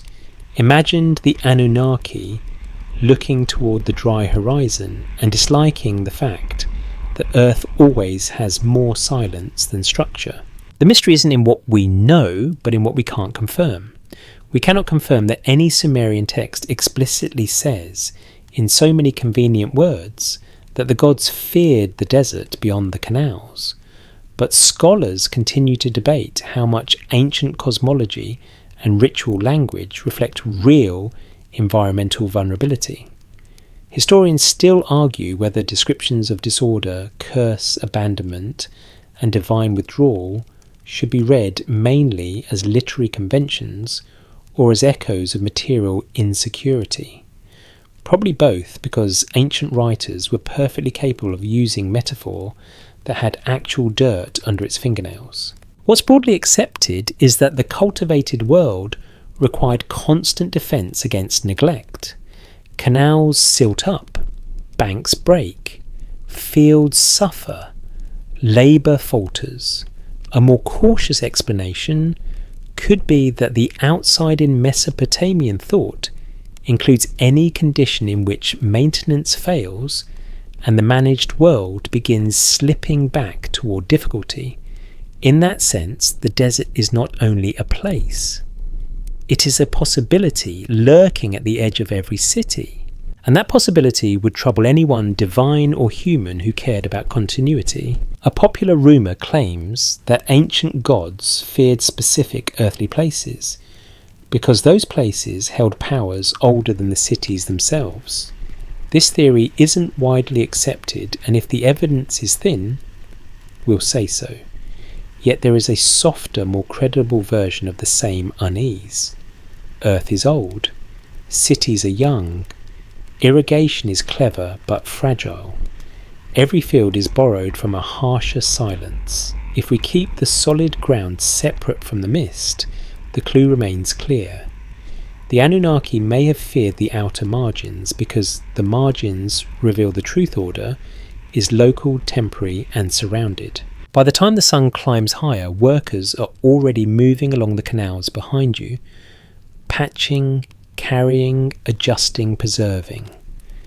The city lives because thousands of small acts push back against the dry hush just beyond the last watered line. If the Anunnaki feared anything on Earth, one interpretation is that they may have feared the wilderness waiting outside every human design, the patient emptiness that never attacks dramatically, only waits for order to get tired. And on a long enough timeline, almost everything gets tired. The canals need clearing again. The walls need patching again. The grain must be measured again. The prayers must be said again. Even kingship, with all its ceremony and polished claims, eventually begins to sag at the edges and ask for repair. That is the rhythm you have been following through this world, not a neat line of progress, but a cycle of maintenance, anxiety, and brief stability. So it makes a certain kind of sense that as your path continues, it turns not upward toward the stars this time, but downward into the darker layer of Mesopotamian imagination. Because if Earth frightened the Anunnaki, one interpretation is that part of the fear may have come from what lay beneath the ground as much as what stood upon it. What's broadly accepted is that Mesopotamian religion included a shadowy underworld, a realm associated with the dead, distant dust and diminished existence. The details shift across texts and periods, as they often do in ancient traditions that were never written for modern viewers demanding one clean franchise timeline. But most historians agree that the underworld in Mesopotamian thought was not a place of bright reward. It was dim, solemn, and in many texts rather bleak. The evidence we do have points to a worldview in which death did not open into triumphant personal glory so much as continued existence in a reduced and uneasy form. Which, to be fair, is not great marketing. Archaeology suggests that burial practices, funerary offerings, and concern for the dead mattered deeply in ancient Mesopotamia. What's broadly accepted is that the living had obligations toward the dead, and that failing those obligations could be spiritually dangerous. A careful reading might suggest that the boundary between the world of the living and the world below was never imagined as fully sealed. This is where the question becomes especially interesting. If the gods feared Earth, perhaps they feared not only its weather labour and disorder, but the fact that the ground itself was a threshold. Earth was not merely surface, it was also grave, gateway and reminder. You walk now through a quieter part of the city near evening, where the wind has cooled and the brick holds onto the fading heat. Lamps begin to appear one by one. Somewhere a family prepares food. Somewhere else names of the dead are spoken softly as part of keeping memory alive. The city around you is full of activity, but beneath it lies another imagined city made of dust and shadow. One interpretation is that Mesopotamian fear of Earth includes fear of what Earth contains because the ground receives everyone in the end. The same clay used for bricks and tablets also covers bodies. The same earth that feeds grain also closes over generations. What if the story is pointing at something else? What if the deepest anxiety is not about external chaos at all, but about descent? The evidence we do have points to myths in which the underworld is ruled, visited, negotiated with, or feared, but never treated lightly. Gods themselves can be linked to the realm below. Some traditions connect the Anunnaki with judgment or underworld functions, particularly in later understandings. Historians still argue whether the term Anunnaki refers consistently to the same divine group across different texts, or whether it shifts meaning as traditions evolve. That matters here. The underworld is not a side note. It's one of the places where divine authority and earthly fate begin to overlap in unsettling ways. A more cautious explanation could be that fear of Earth in mythic language includes fear of mortality and containment. Earth is the place where things are born, yes, but also the place where they are buried. It is where plans are enacted, but also where they end. In that sense, the ground itself is always double. It nourishes and receives, it sustains and swallows. If we keep the solid ground separate from the mist, the solid part is this: Mesopotamian thought gives real emotional weight to the realm below. The mistier part is the idea that divine fear emerges because Earth is already partly claimed by death. That's a possibility, not a certainty. A fringe idea proposes that ancient texts hint at something older and stranger beneath Mesopotamian sacred sites, as though temples were built over places already charged with powers the gods themselves respected or feared. This theory isn't widely accepted, and the evidence is thin, so we'll say so. But symbolic depth is real even when hidden chambers are not. If we treat it as a possibility rather than a conclusion, then beneath becomes one of the most important directions in the story. Not because there is a literal secret machine humming under Sumer, though that would certainly help some modern thumbnails, but because the earth below is a domain humans cannot fully master. And that theme has been following you all along. Flood reminded you that surface order can vanish. Labour revealed that society depends on effort. Noise suggested that humans become difficult to manage once they multiply. Kingship showed how entrusted order can fail. The dry margins whispered that cultivated life is surrounded. Now the underworld adds another layer. Even beneath the city, beneath the field, beneath the temple foundations, lies a realm of returned judgment and irreversibility. The mystery isn't in what we know, but in what we can't confirm. We cannot confirm that any single Sumerian scribe sat back dramatically and declared that the gods feared the underworld side of Earth more than anything else. But scholars continue to debate how much Mesopotamian views of death shape their wider understanding of divine order and earthly fragility. Some parts are documented, some are interpretation, and some are gentle imagination. Documented Mesopotamian religion included a significant and often somber conception of the underworld tied to death ritual memory and divine authority. Interpreted fear of Earth may partly reflect anxiety about the Earth as the gateway to death and the realm below. Imagine the Anunnaki looking downward, not at fields or temples, but at the dark beneath them, uneasy because so much of Earth cannot be governed by light, ritual or decree alone. A popular rumour claims that ancient gods dreaded human burial grounds because they marked a territory where divine control became uncertain. This theory isn't widely accepted, but it points toward a real emotional truth. Burial changes the meaning of land. Once the dead are in it, the earth is no longer only productive ground. It becomes remembered ground, watched ground, morally charged ground. A more cautious explanation could be that fear gathers not because the earth is hostile, but because it is layered. Every city stands above its own endings. Historians still argue whether Mesopotamian underworld belief should be read mainly as theological doctrine, poetic symbolism, social obligation, or ritual psychology. There's no full consensus, and there probably never will be, because death tends to resist tidy categories in every culture.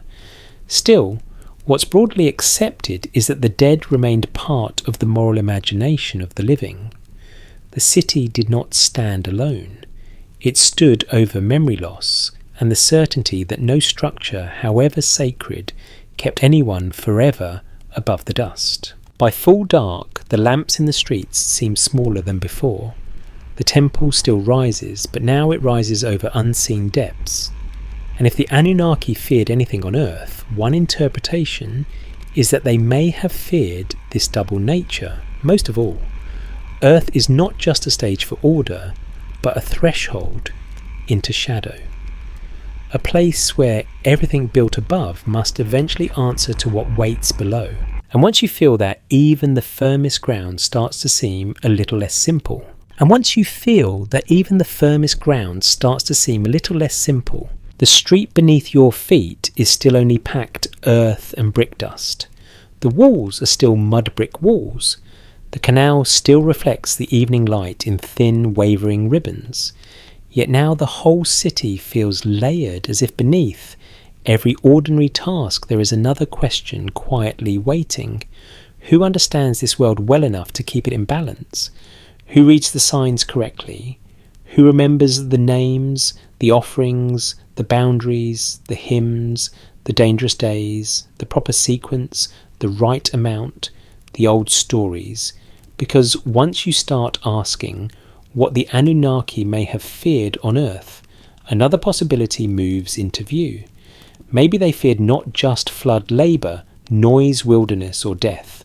Maybe they feared knowledge moving into mortal hands. What's broadly accepted is that Mesopotamian scribal culture was one of the great achievements of the ancient world. Archaeology suggests that schools, tablets, lexical lists, administrative records, hymns, legal formulas, and literary texts formed a disciplined world of learning that took years to master. Writing was not casual. It was trained, repeated, copied, memorized, corrected, and preserved. Most historians agree that scribes held important roles in administration, religion, and cultural memory. The evidence we do have points to writing as both a practical tool and a kind of prestige technology, one that gave human beings unusual power over continuity. And continuity, as you now know, is the precious thing everyone in this world is trying not to lose. You step into a quieter interior space, perhaps a scribal room or a temple archive where the air is cooler and smells faintly of clay reed, fibre and lamp oil. Shelves hold tablets. Some are small and practical, others are more formal, their surfaces neat with lines of signs pressed by practised hands. A teacher recites, a student repeats. Another student tries not to look panicked while pretending the signs on the tablet are suddenly very familiar, which is a timeless educational tradition. What's broadly accepted is that Mesopotamian education involved copying signs, lists, proverbs, and model texts until the forms became second nature. Knowledge here is not floating in the air. It is built into hands, posture, memory, and material. One interpretation is that this creates a subtle tension in the myths. If humanity is meant to serve divine order, then teaching humanity to record, organize, and transmit that order gives people a strange kind of independence. A careful reading might suggest that the more humans can preserve law, ritual, history, and sacred language, the less helpless they become before the passing of generations. They still depend on the gods, yes, within the logic of the culture, but they are no longer only obedient labourers moving grain from one place to another. They become interpreters, archivists, pattern keepers, and meaning makers. What if the story is pointing at something else? What if the fear is not that humans will become physically strong enough to challenge divine rule, but cognitively capable enough to imitate it? That's a possibility, not a certainty, but it lingers. Writing does something deeply unsettling to any hierarchical world. It makes memory portable. It stabilizes commands. It preserves names beyond living speech. It allows one mind to shape another across time. In a society built on ritual correctness and administrative precision that matters enormously, most historians agree that writing in Mesopotamia served institutions, yet it also created a class of specialists who could move between spoken command and preserved text. A more cautious explanation could be that myths of divine concern reflect elite human anxiety about the control of knowledge. Who gets to read? Who gets to interpret? Who gets to say what the old words mean? Historians still argue whether scribes in ancient Mesopotamia were mainly servants of temple and palace authority, or whether their learning gave them a more complex cultural influence than the bureaucratic label suggests. There's no full consensus because scribes do not leave behind many personal diaries titled, "Yes, I quietly ran everything." But scholars continue to debate how knowledge functioned as power in these societies, and that debate matters here. Once mortals can inscribe the sacred order, they participate in maintaining it. Perhaps they even begin, in a limited way, to mediate it. A fringe idea proposes that certain Mesopotamian texts preserve traces of forbidden or restricted knowledge, once meant only for divine beings or select initiates. This theory isn't widely accepted, but it survives because ancient education can look secretive from the outside, and secrecy always attracts drama, like a torch attracts moths with poor judgment. If we treat it as a possibility rather than a conclusion, then the interesting part is not hidden cosmic engineering manuals tucked behind the beer accounts. The interesting part is the recurring ancient sense that knowledge must be handled carefully because knowledge changes the status of the person holding it. The mystery isn't in what we know, but in what we can't confirm. We cannot confirm that any Sumerian myth explicitly states that the Anunnaki feared literacy itself. That would be a very modern simplification, but the evidence we do have points to an ancient world where writing, ritual expertise and formal knowledge were powerful enough to be closely trained and socially valuable. One interpretation is that the gods in myth may appear uneasy when humans begin doing more than surviving. They begin preserving order in words. Some parts are documented, some are interpretation, and some are gentle imagination. Documented Mesopotamian scribal culture trained humans to preserve administration ritual forms and literary tradition with extraordinary care. Interpreted this may reflect a broader anxiety about how much order mortals can manage once given the tools to record it. Imagined the Anunnaki watching a young scribe press neat wedges into clay and realizing that memory has become harder to control now that humans can harden it in earth. And there is another layer. Writing does not only preserve the will of the powerful, it preserves ambiguity. Once a text exists, later, readers can interpret it, debate it, copy it imperfectly, argue over signs and discover meanings the original context did not fully fix. That is not a flaw. It is one of the oldest human talents. A more cautious explanation could be that the fear attached to knowledge is not about forbidden information alone, but about interpretation escaping its author. A ritual line copied today may be read differently 100 years later. A king's claim becomes a scholar's puzzle. A myth becomes a doorway for questions nobody intended. And here you are, thousands of years later, leaning over the same clay and asking what the gods feared most. So the joke gently may be on all of us.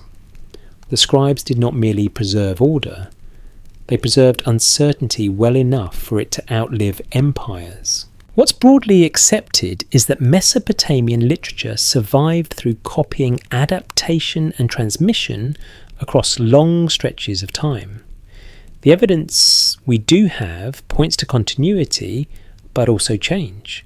Texts move, meanings shift, traditions blend. Historians still argue whether certain narratives should be read as stable inheritances or living compositions revised for new settings. There's no full consensus, and that uncertainty is not a problem to eliminate.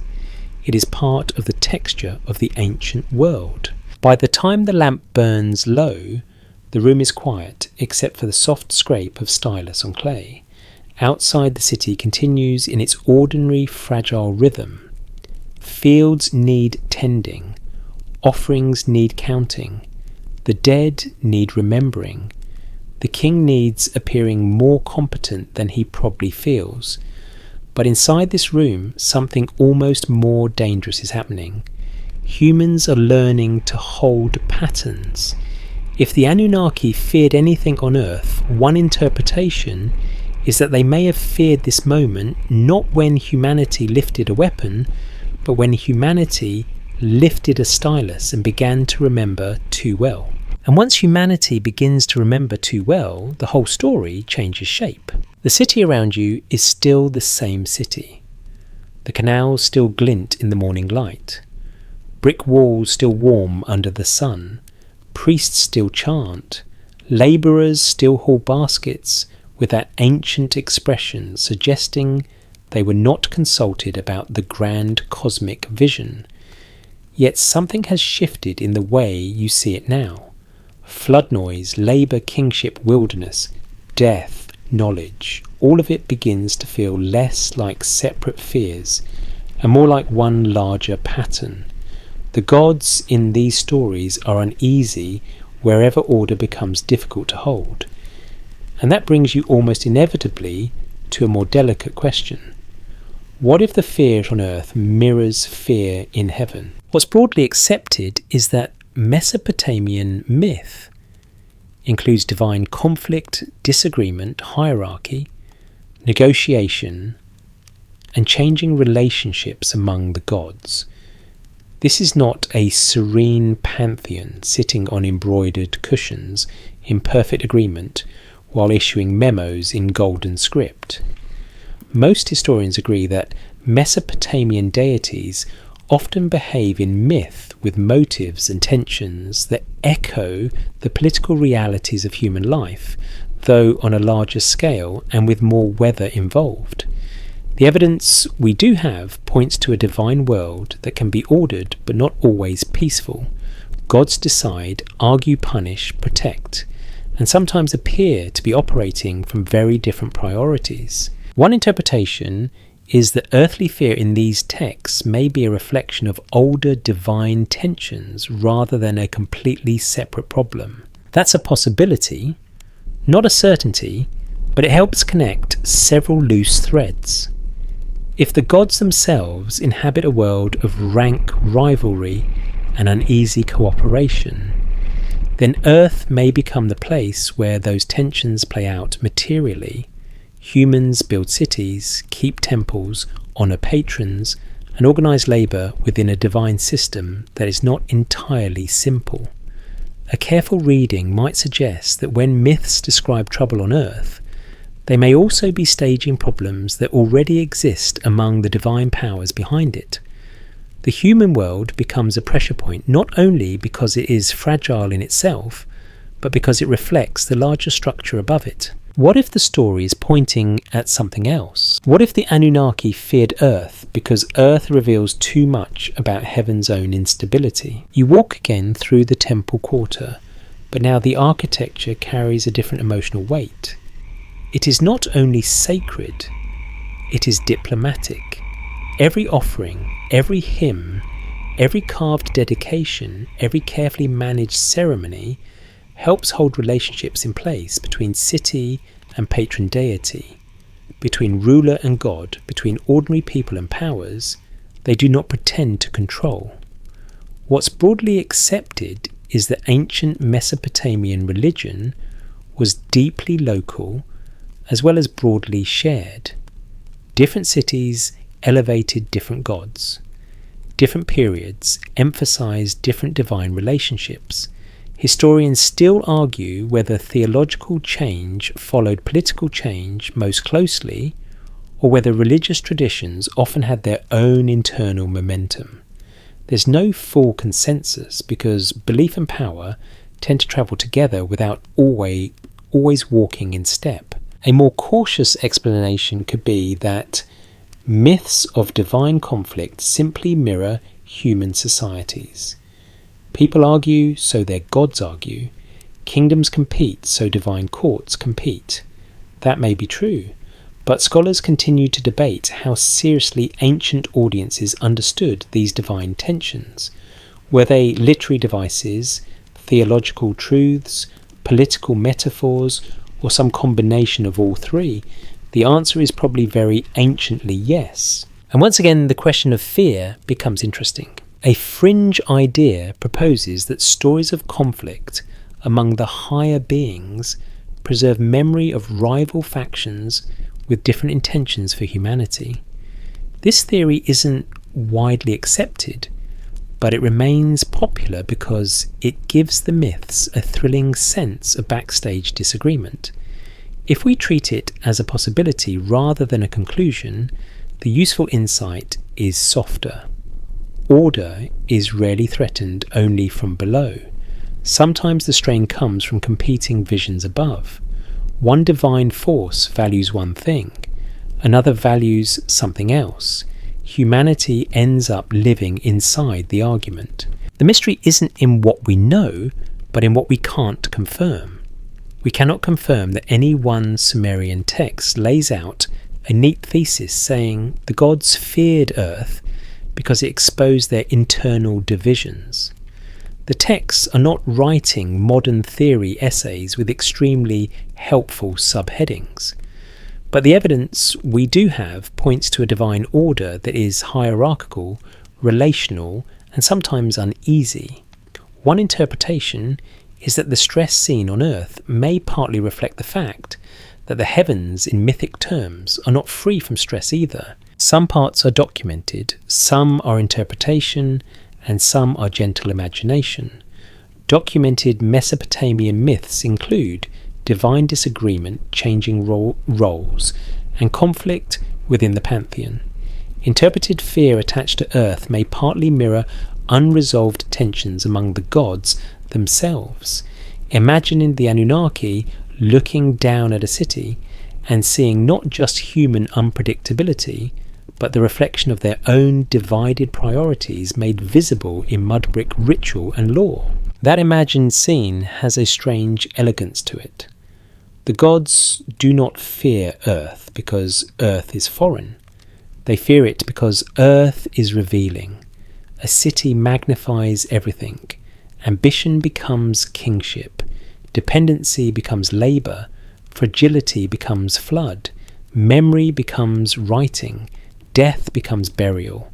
And divine disagreement becomes a world where different sacred claims must somehow coexist in practice.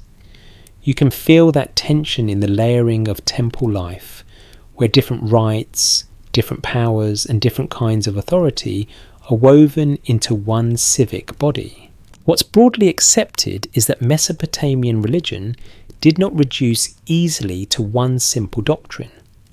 The evidence we do have points to continuity, but also adaptation, local emphasis, and shifting theological language over time. A careful reading might suggest that this complexity itself is part of the fear. Once divine order becomes mediated through cities, institutions, and human traditions, it cannot remain perfectly clean. It picks up politics. It picks up memory. It picks up rivalry. It picks up all the dust of Earth. And dust, as Mesopotamian literature kindly keeps reminding you, gets into everything. A popular rumour claims that hidden tablets would resolve all these tensions if only the missing lines were restored.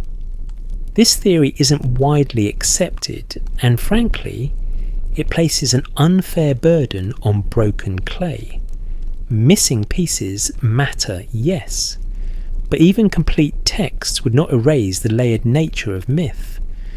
A more cautious explanation could be that ancient stories were meant to hold tension, not remove it. They are not puzzles because they failed. They are puzzles because the world they describe was itself unstable, negotiated, and alive. Historians still argue whether divine conflict in Mesopotamian literature should be read mainly as cosmology, political metaphor, ritual, justification, or poetic inheritance. There's no full consensus, and perhaps there should not be. Fear in these texts may be strongest, precisely where no one meaning stays alone for long. Flood is never just water. Noise is never just sound. Kingship is never just administration. And earth is never just a place. It is the stage on which heaven's own tensions become visible, practical, and impossible to ignore. By late afternoon, the city seems almost calm again, but now you hear the calm differently. It's not emptiness, it is arrangement, a held pattern, a temporary agreement among people powers, duties, and beliefs. If the Anunnaki feared anything on Earth, one interpretation is that they may have feared the way Earth forces hidden tensions into form. On Earth, every disagreement becomes a consequence. Every division becomes a system. Every divine uncertainty grows walls, laws, offerings, and hungry mouths. And once a thing has taken form in the world, it becomes much harder to pretend it was never there. And once a thing has taken form in the world, it becomes much harder to pretend it was never there. So the city continues because it must. Morning becomes afternoon. Afternoon bends toward evening, and all the while, life in Mesopotamia keeps moving through its fragile, stubborn routines. Bread is baked, nets are mended, records are updated, offerings are arranged with the kind of careful attention that suggests people would really prefer the universe not to become more complicated than it already is. Yet for all the ceremonies, for all the lists, for all the reassuring rhythms of labour and prayer, there remains one category of threat that no temple wall can fully keep outside illness, hunger, and the sudden collapse of the ordinary. What's broadly accepted is that people in ancient Mesopotamia lived close to vulnerability, disease crop failure, infant mortality, seasonal scarcity, injury, and abrupt loss were not rare interruptions to an otherwise comfortable life. They were part of the landscape of existence. Most historians agree that ancient urban life could be productive and sophisticated while also being physically precarious in ways modern viewers often underestimate. Archaeology suggests that nutrition, sanitation, environmental pressure and crowding varied by place and status, but the evidence we do have points to a world where the line between stability and suffering was thinner than anyone would prefer. And that line is important because one interpretation is that if the Anunnaki feared anything on Earth, they may have feared precisely this constant nearness to breakdown. Not dramatic end-of-the-world breakdown every week, but the humbler, meaner kind. A fever in a household, a field underperforming, a storage problem, a season slightly worse than expected, a child not recovering, a string of losses that turns routine into dread. A more cautious explanation could be that myths of divine anger or withdrawal sometimes give sacred language to experiences that felt otherwise unbearable. If the land fails and the body fails and the city's systems begin to strain, it is natural for a religious culture to imagine that something in the larger order has gone wrong. You walk now through a narrower street where evening shadows gather earlier than elsewhere. A woman carries water. An old man sits against a wall, quietly conserving strength, because ancient life does not reward unnecessary movement in the heat. From an open doorway comes the smell of broth, herbs and smoke. Somewhere nearby a healer is called, or perhaps an exorcist, or perhaps both. Because what's broadly accepted is that Mesopotamian approaches to illness could include practical remedies, ritual actions, incantations and appeals to divine mercy, all within the same frame. Historians still argue whether these approaches should be divided sharply into medicine and religion in the modern sense, or understood as part of one integrated effort to restore balance. There's no full consensus though. The integrated view is often the more useful one. What if the story is pointing at something else? What if the fear is not that Earth contains one grand danger, but that Earth is the place where order erodes in small, relentless ways? That possibility may be less cinematic than thunderbolts and celestial rebellion, but it has a heavy truth to it. Flood noise failed, kingship wilderness, death, uncertain signs, all of these are large frames around the same core experience. Things fall apart here. Sometimes slowly, sometimes all at once. The mystery isn't in what we know, but in what we can't confirm. We cannot confirm exactly how any one Sumerian listener would have described the relationship between divine fear and human suffering. But scholars continue to debate how closely Mesopotamian religious language mirrors social precarity, environmental stress, and the psychological need to explain sudden misfortune. A fringe idea proposes that the gods feared disease on Earth because decay itself represented a power outside their intended design, almost like a flaw in the system that spread beyond control. This theory isn't widely accepted, but if we treat it as a possibility rather than a conclusion, it touches on something emotionally real. Illness makes the body unpredictable. Famine makes the land unreliable. Both make ritual order feel fragile. You can still say the prayer light the lamp and offer the bread, but somewhere underneath all that care is the knowledge that no one has a guaranteed tomorrow. And that knowledge changes the mood of every sacred act. What's broadly accepted is that Mesopotamian texts include laments, prayers for healing, rituals of purification, and appeals against affliction. The evidence we do have points to a culture deeply concerned with restoring order once it had been disturbed. A careful reading might suggest that fear in these texts often gathers around vulnerability rather than spectacle. It is not always the giant flood. Sometimes it is the quiet fact that one sick household can reveal how little control anyone truly has. Some parts are documented, some are interpretation, and some are gentle imagination. Documented ancient Mesopotamians lived with persistent risks of illness, famine, and sudden loss, and their religious life addressed those risks directly. Interpreted divine fear in myth may reflect the same awareness that order in body and land can collapse quickly. Imagined the Anunnaki looking down not at armies or storms, but at a city where one season of sickness can make every offering feel more urgent. A popular rumour claims that the fear of the gods in ancient texts points to a secret biological or earthly force they could not master. This theory isn't widely accepted, and if the evidence is thin, we'll say so. There is no need to invent hidden substances or forbidden technologies to explain the emotional power of these stories. A more cautious explanation could be that mortality itself is the force in question. On Earth, everything living is exposed. Grain is exposed to blight. Infants are exposed to weakness. Workers are exposed to heat. Cities are exposed to scarcity. Even kings are exposed to failing bodies and failing plans, which is honestly one of history's few consistent acts of fairness. If we keep the solid ground separate from the mist, the solid ground is sobering enough.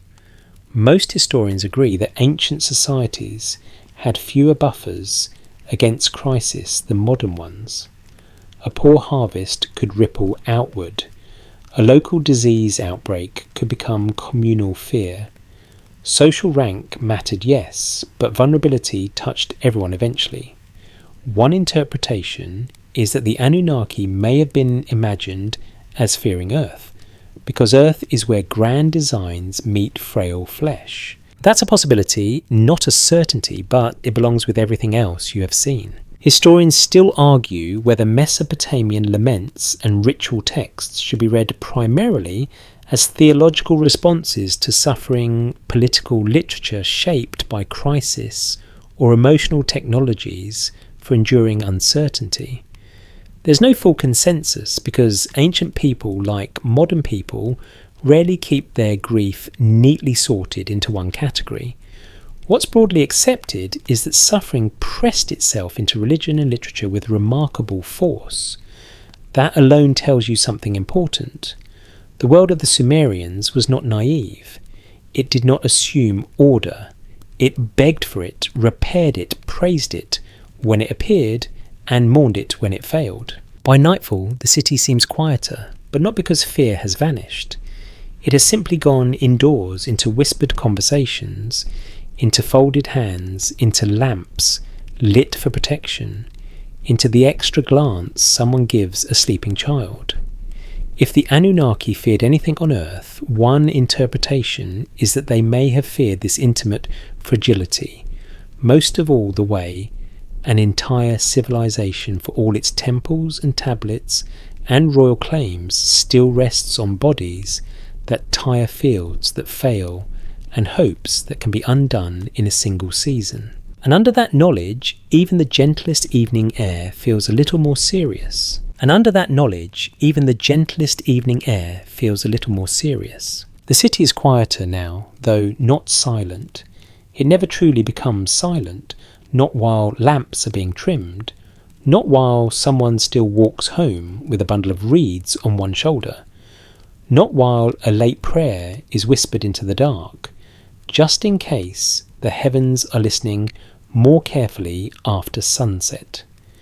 You move upward again in your attention away from illness and household worry, away from grain and clay and tired bodies toward the sky that hangs over Mesopotamia with unnerving clarity.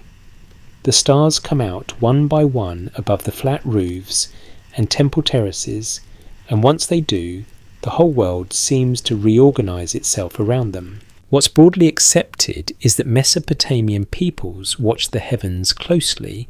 Astronomy and astrology, in their more developed textual forms, are especially rich in later Babylonian periods, but archaeology suggests that skywatching and the sacred significance of celestial cycles had deep roots in the region. Most historians agree that the heavens mattered for timekeeping, ritual awareness, agricultural expectation, and divine interpretation.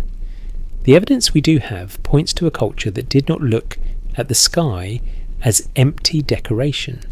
It was structure, it was message, it was the great visible order above a world that rarely behaved quite so neatly below. And that contrast matters. One interpretation is that if the Anunnaki feared anything on Earth, they may have feared the stubborn refusal of earthly life to mirror celestial regularity. The sky moves in patterns, the moon returns, certain stars rise where they should. Time can be marked, anticipated, and honoured. Earth, meanwhile, behaves like a talented but unreliable assistant who absolutely understands the assignment and still finds creative ways to complicate it. A careful reading might suggest that Mesopotamian religious imagination often gains emotional force from this contrast between heavenly order and earthly instability. What if the story is pointing at something else? What if the fear is not that Earth is hostile, but that Earth is untidy in a cosmos where order is visible everywhere else? You stand now on a roof or terrace high enough to look over the city and outward toward the darkened fields. Lamps flicker below like scattered embers. A distant canal catches a faint stripe of moonlight. Above the stars appear with such calm confidence that the entire human world seems briefly small and probably somewhat noisy. What's broadly accepted is that celestial observation in Mesopotamian tradition became increasingly systematic over time, linking heaven and earthly affairs through patterns, omens, and timing. Historians still argue whether the earliest layers of this thought should be described in the same terms as later formal astral science, or whether that risks smoothing over important differences. There's no full consensus, and that caution matters. But even in broad outline, the sky already carries authority. A more cautious explanation could be that the heavens represented a model of intelligibility, if earthly life is fragile, crowded, and full of interruption. The sky offers a different kind of experience, recurrence. You cannot control it, but you can watch it. You can name cycles. You can build ritual time around it. You can treat it as a framework within which earthly uncertainty becomes slightly less unbearable. One interpretation is that this very contrast sharpens the anxiety in myth. The stars obey. Earth improvises. The mystery isn't in what we know, but in what we can't confirm. We cannot confirm that any Sumerian text simply declares the gods preferred the sky because it was tidier. Ancient literature is more elegant and usually less eager to sound like an irritated administrator. But scholars continue to debate how strongly Mesopotamian cosmology linked celestial order with divine reliability and earthly disorder with human vulnerability. That debate is worth keeping close because it helps explain why the heavens feel so calm in these traditions while the ground remains full of tension. A fringe idea proposes that the Anunnaki feared Earth because it drifted too far from an older celestial order, as though the planet itself had become spiritually misaligned with the heavens. This theory isn't widely accepted, but it persists because cosmic mismatch is a powerful image. If we treat it as a possibility rather than a conclusion, then the interesting part is not hidden astrophysics in clay disguise. The interesting part is the emotional intuition that Earth does not always cooperate with the grand pattern above it. Seasons can fail, leaders can blunder, bodies can weaken, floods can come at the wrong time. The stars, by comparison, seem almost rude in their consistency. Some parts are documented, some are interpretation, and some are gentle imagination. Documented Mesopotamian cultures paid close attention to the heavens and treated celestial phenomena as meaningful. Interpreted earthly fear in myth may sharpen through contrast with the apparent order of the sky. Imagine the Anunnaki looking down from their high stations and disliking how untidy the human world appears beside the disciplined motion of moon and stars. And perhaps that is why temple architecture matters so much here too. The raised platform, the stair, the elevated shrine, all of it gestures upward. Not because people wanted to become birds, though one understands the temptation in summer, but because height symbolically narrows the gap between the unstable world below and the ordered heavens above. What's broadly accepted is that monumental sacred architecture in Mesopotamia carried both practical and symbolic weight. A careful reading might suggest that elevation itself becomes a form of reassurance. If Earth is unruly, one builds upward toward pattern. Historians still argue whether the symbolism of height in Mesopotamian temples should be read primarily in ritual, political, cosmological, or civic terms. There's no full consensus, because ancient buildings tend to mean several things at once, while refusing to write helpful explanatory captions for future visitors. But the evidence we do have points to a repeated human impulse when the ground feels uncertain. You orient yourself by what appears stable above. A popular rumour claims that the oldest Mesopotamian sky traditions preserve knowledge of divine beings who came from the heavens and found Earth unsettlingly crude. This theory isn't widely accepted, and if the evidence is thin, we'll say so. Yet even stripped of that dramatic outer wrapping, the inner tension remains compelling. Earth is the place where order must be fought for daily. The sky simply displays it. One interpretation is that the Anunnaki, as later imaginations reconstruct them, may have feared Earth because Earth turns cosmic harmony into practical struggle. That's a possibility, not a certainty, but it belongs with the rest of the pattern. Flood labour, noise, kingship signs, death knowledge, illness, all of them point back to the same core fact: Earth resists perfection. It accepts only maintenance, adaptation, and partial victories. The sky does not need ploughing. The moon does not require rationalists. Constellations do not suddenly develop fevers. The heavens can be watched with awe. The earth must be managed with tired hands. By the deep middle of the night, the stars are at their clearest, and the city below has softened into shadow and occasional firelight. You look up then, down, and the difference is almost too obvious. If the Anunnaki feared anything on Earth, one interpretation is that they may have feared its refusal to keep rhythm with the serene order above. Not because Earth was evil, but because Earth was messy, mortal, and forever slipping out of line. And under a sky that exact even one crooked canal must have felt like a theological problem. And under a sky that exact even one crooked canal must have felt like a theological problem. By now the pattern is difficult to ignore. Flood is not only flood. Noise is not only noise. Kingship is not only politics. death is not only grief, writing is not only administration, the sky is not only beautiful, everything in this world seems to carry two weights at once, the practical one you can touch, and the symbolic one that settles over it like evening dust. So when you turn from the living city and its visible routines toward the ruined, broken, and half-missing remains of the ancient record, the question of fear does not fade. It deepens.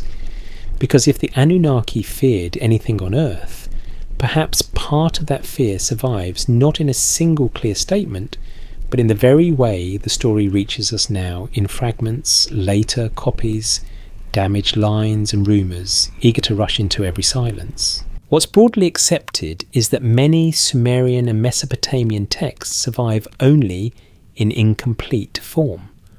Archaeology suggests that what we know depends on preservation by accident, later copying traditions, excavation history, and the patient work of reading damaged clay.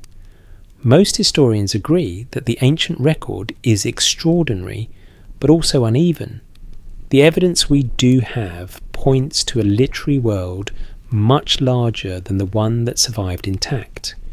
For every myth, hymn, lament, or kingly boast you can reconstruct with some confidence, many other lines have broken away, many tablets remain partial, and many meanings stand with one foot on solid ground and the other in open space.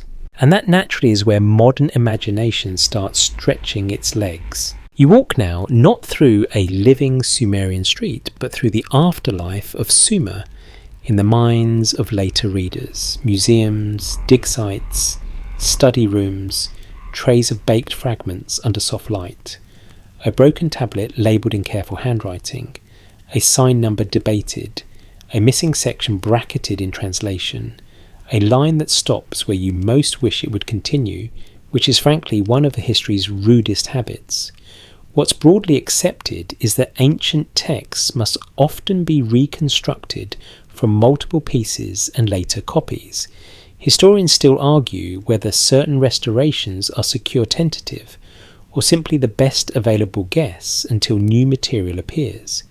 There's no full consensus, and there rarely can be when a wedge-shaped sign has been rubbed away by 4,000 years and one unfortunate storage collapse. One interpretation is that the fear associated with the Anunnaki has grown in modern culture precisely because the gaps invite projection. A careful reading might suggest that missing lines do not hide one grand secret so much as create emotional space. When a text breaks off near a dramatic idea, later readers lean closer. When a divine term shifts across periods, later readers imagine concealment. When one tablet contradicts another or seems to emphasize a different aspect of the gods, later readers reach for hidden explanations. The mystery isn't in what we know, but in what we can't confirm. That sentence matters more here than anywhere else. A popular rumour claims that the missing pieces of Mesopotamian literature contain the true revelation about what the Anunnaki feared most, and that scholars avoid admitting it. This theory isn't widely accepted, and if the evidence is thin, we'll say so. There is no responsible reason to believe that broken clay fragments are part of a coordinated ancient spoiler campaign designed to frustrate the internet. A more cautious explanation could be that the surviving corpus is exactly what ancient evidence often is: incomplete, layered, copied, damaged, and open to different levels of interpretation. Still, the emotional power of the gaps is real. What if the story is pointing at something else? What if the ruins themselves teach you the answer? Not through a hidden line no one has decoded, but through the pattern of loss. Cities crumble, tablets break, archives burn, temples sink into tells, dynasties pass, languages shift, entire ways of explaining the world become puzzles pieced together by later strangers.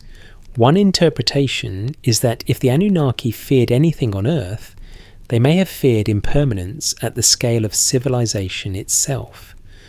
Not just one flood or one failed ruler, but the longer, quieter truth that even sacred systems fade into fragments. That's a possibility, not a certainty, but it gathers up everything you have seen. Flood can erase. Wilderness surrounds. Death waits below.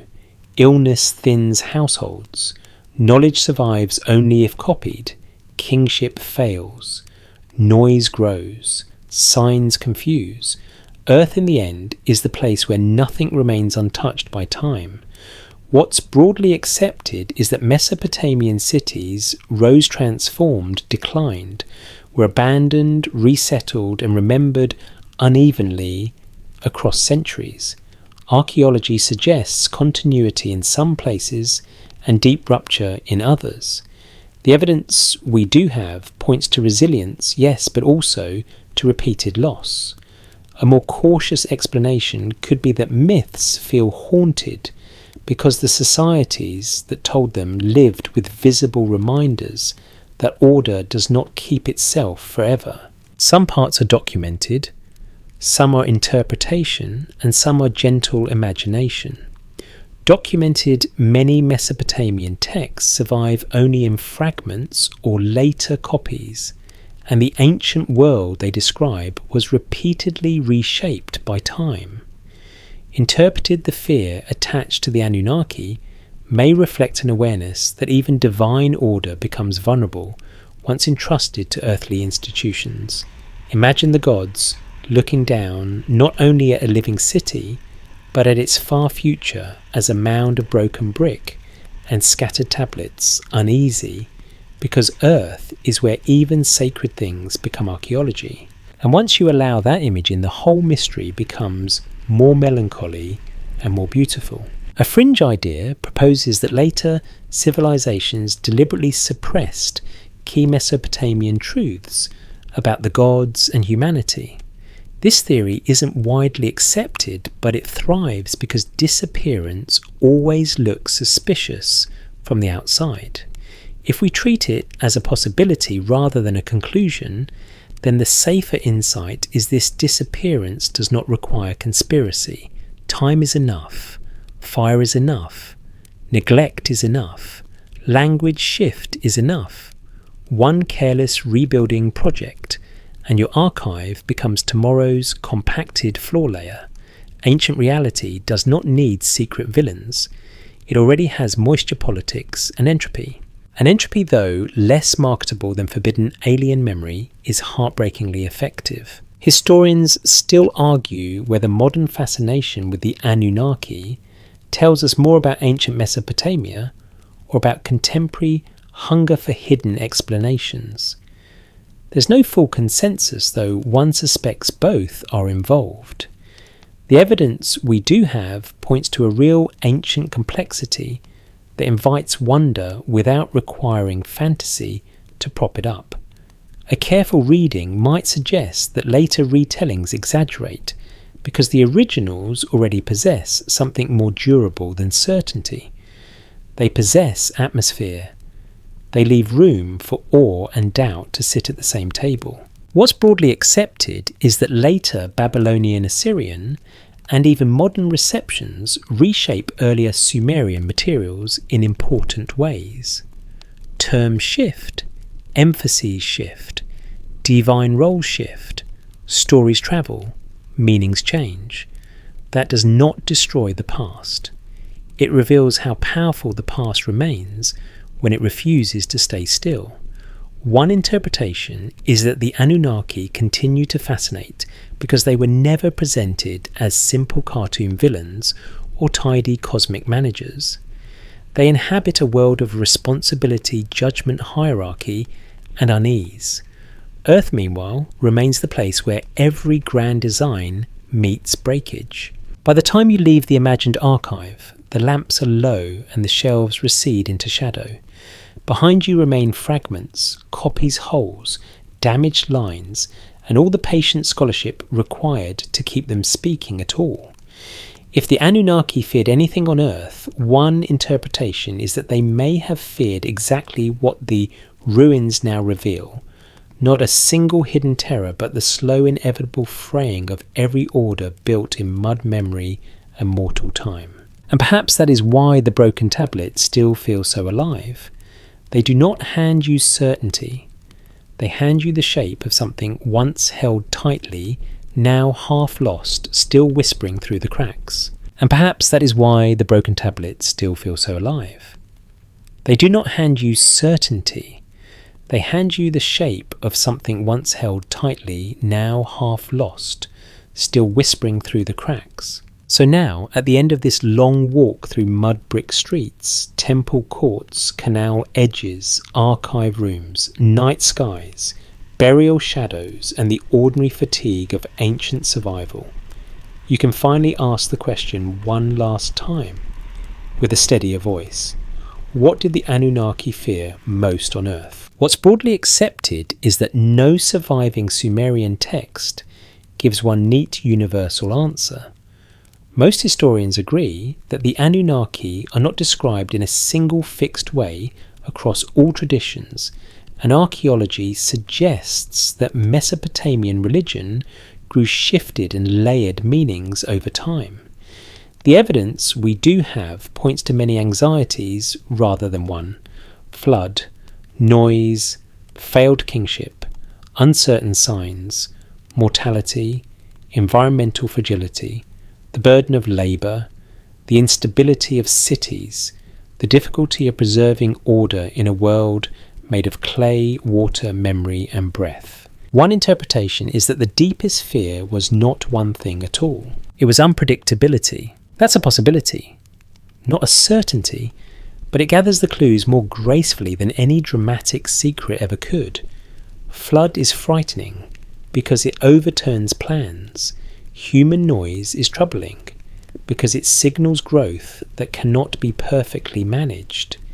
Kingship is dangerous because entrusted authority can weaken. Illness is feared because bodies fail without permission. Writing is powerful because knowledge escapes control once preserved. The desert waits because order is local. The underworld matters because every life descends. The stars comfort because they move as expected, while Earth keeps refusing to do the same. If we keep the solid ground separate from the mist, the solid ground is enough to stand on. Some parts are documented, some are interpretation, and some are gentle imagination. Documented Mesopotamian literature returns again and again to the problem of maintaining order in a fragile world. Interpreted, the fear associated with the gods may reflect the same awareness that earthly life is unstable, layered, and difficult to govern. Imagine the Anunnaki looking down and realizing that Earth is the place where all design becomes negotiation. What if the story is pointing at something else?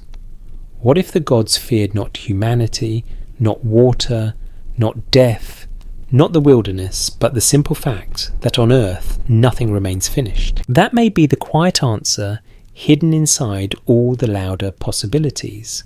Earth is never complete. A city is always one season away from repair. A king is always one mistake away from doubt. A family is always one illness away from grief. A tablet is always one break away from silence.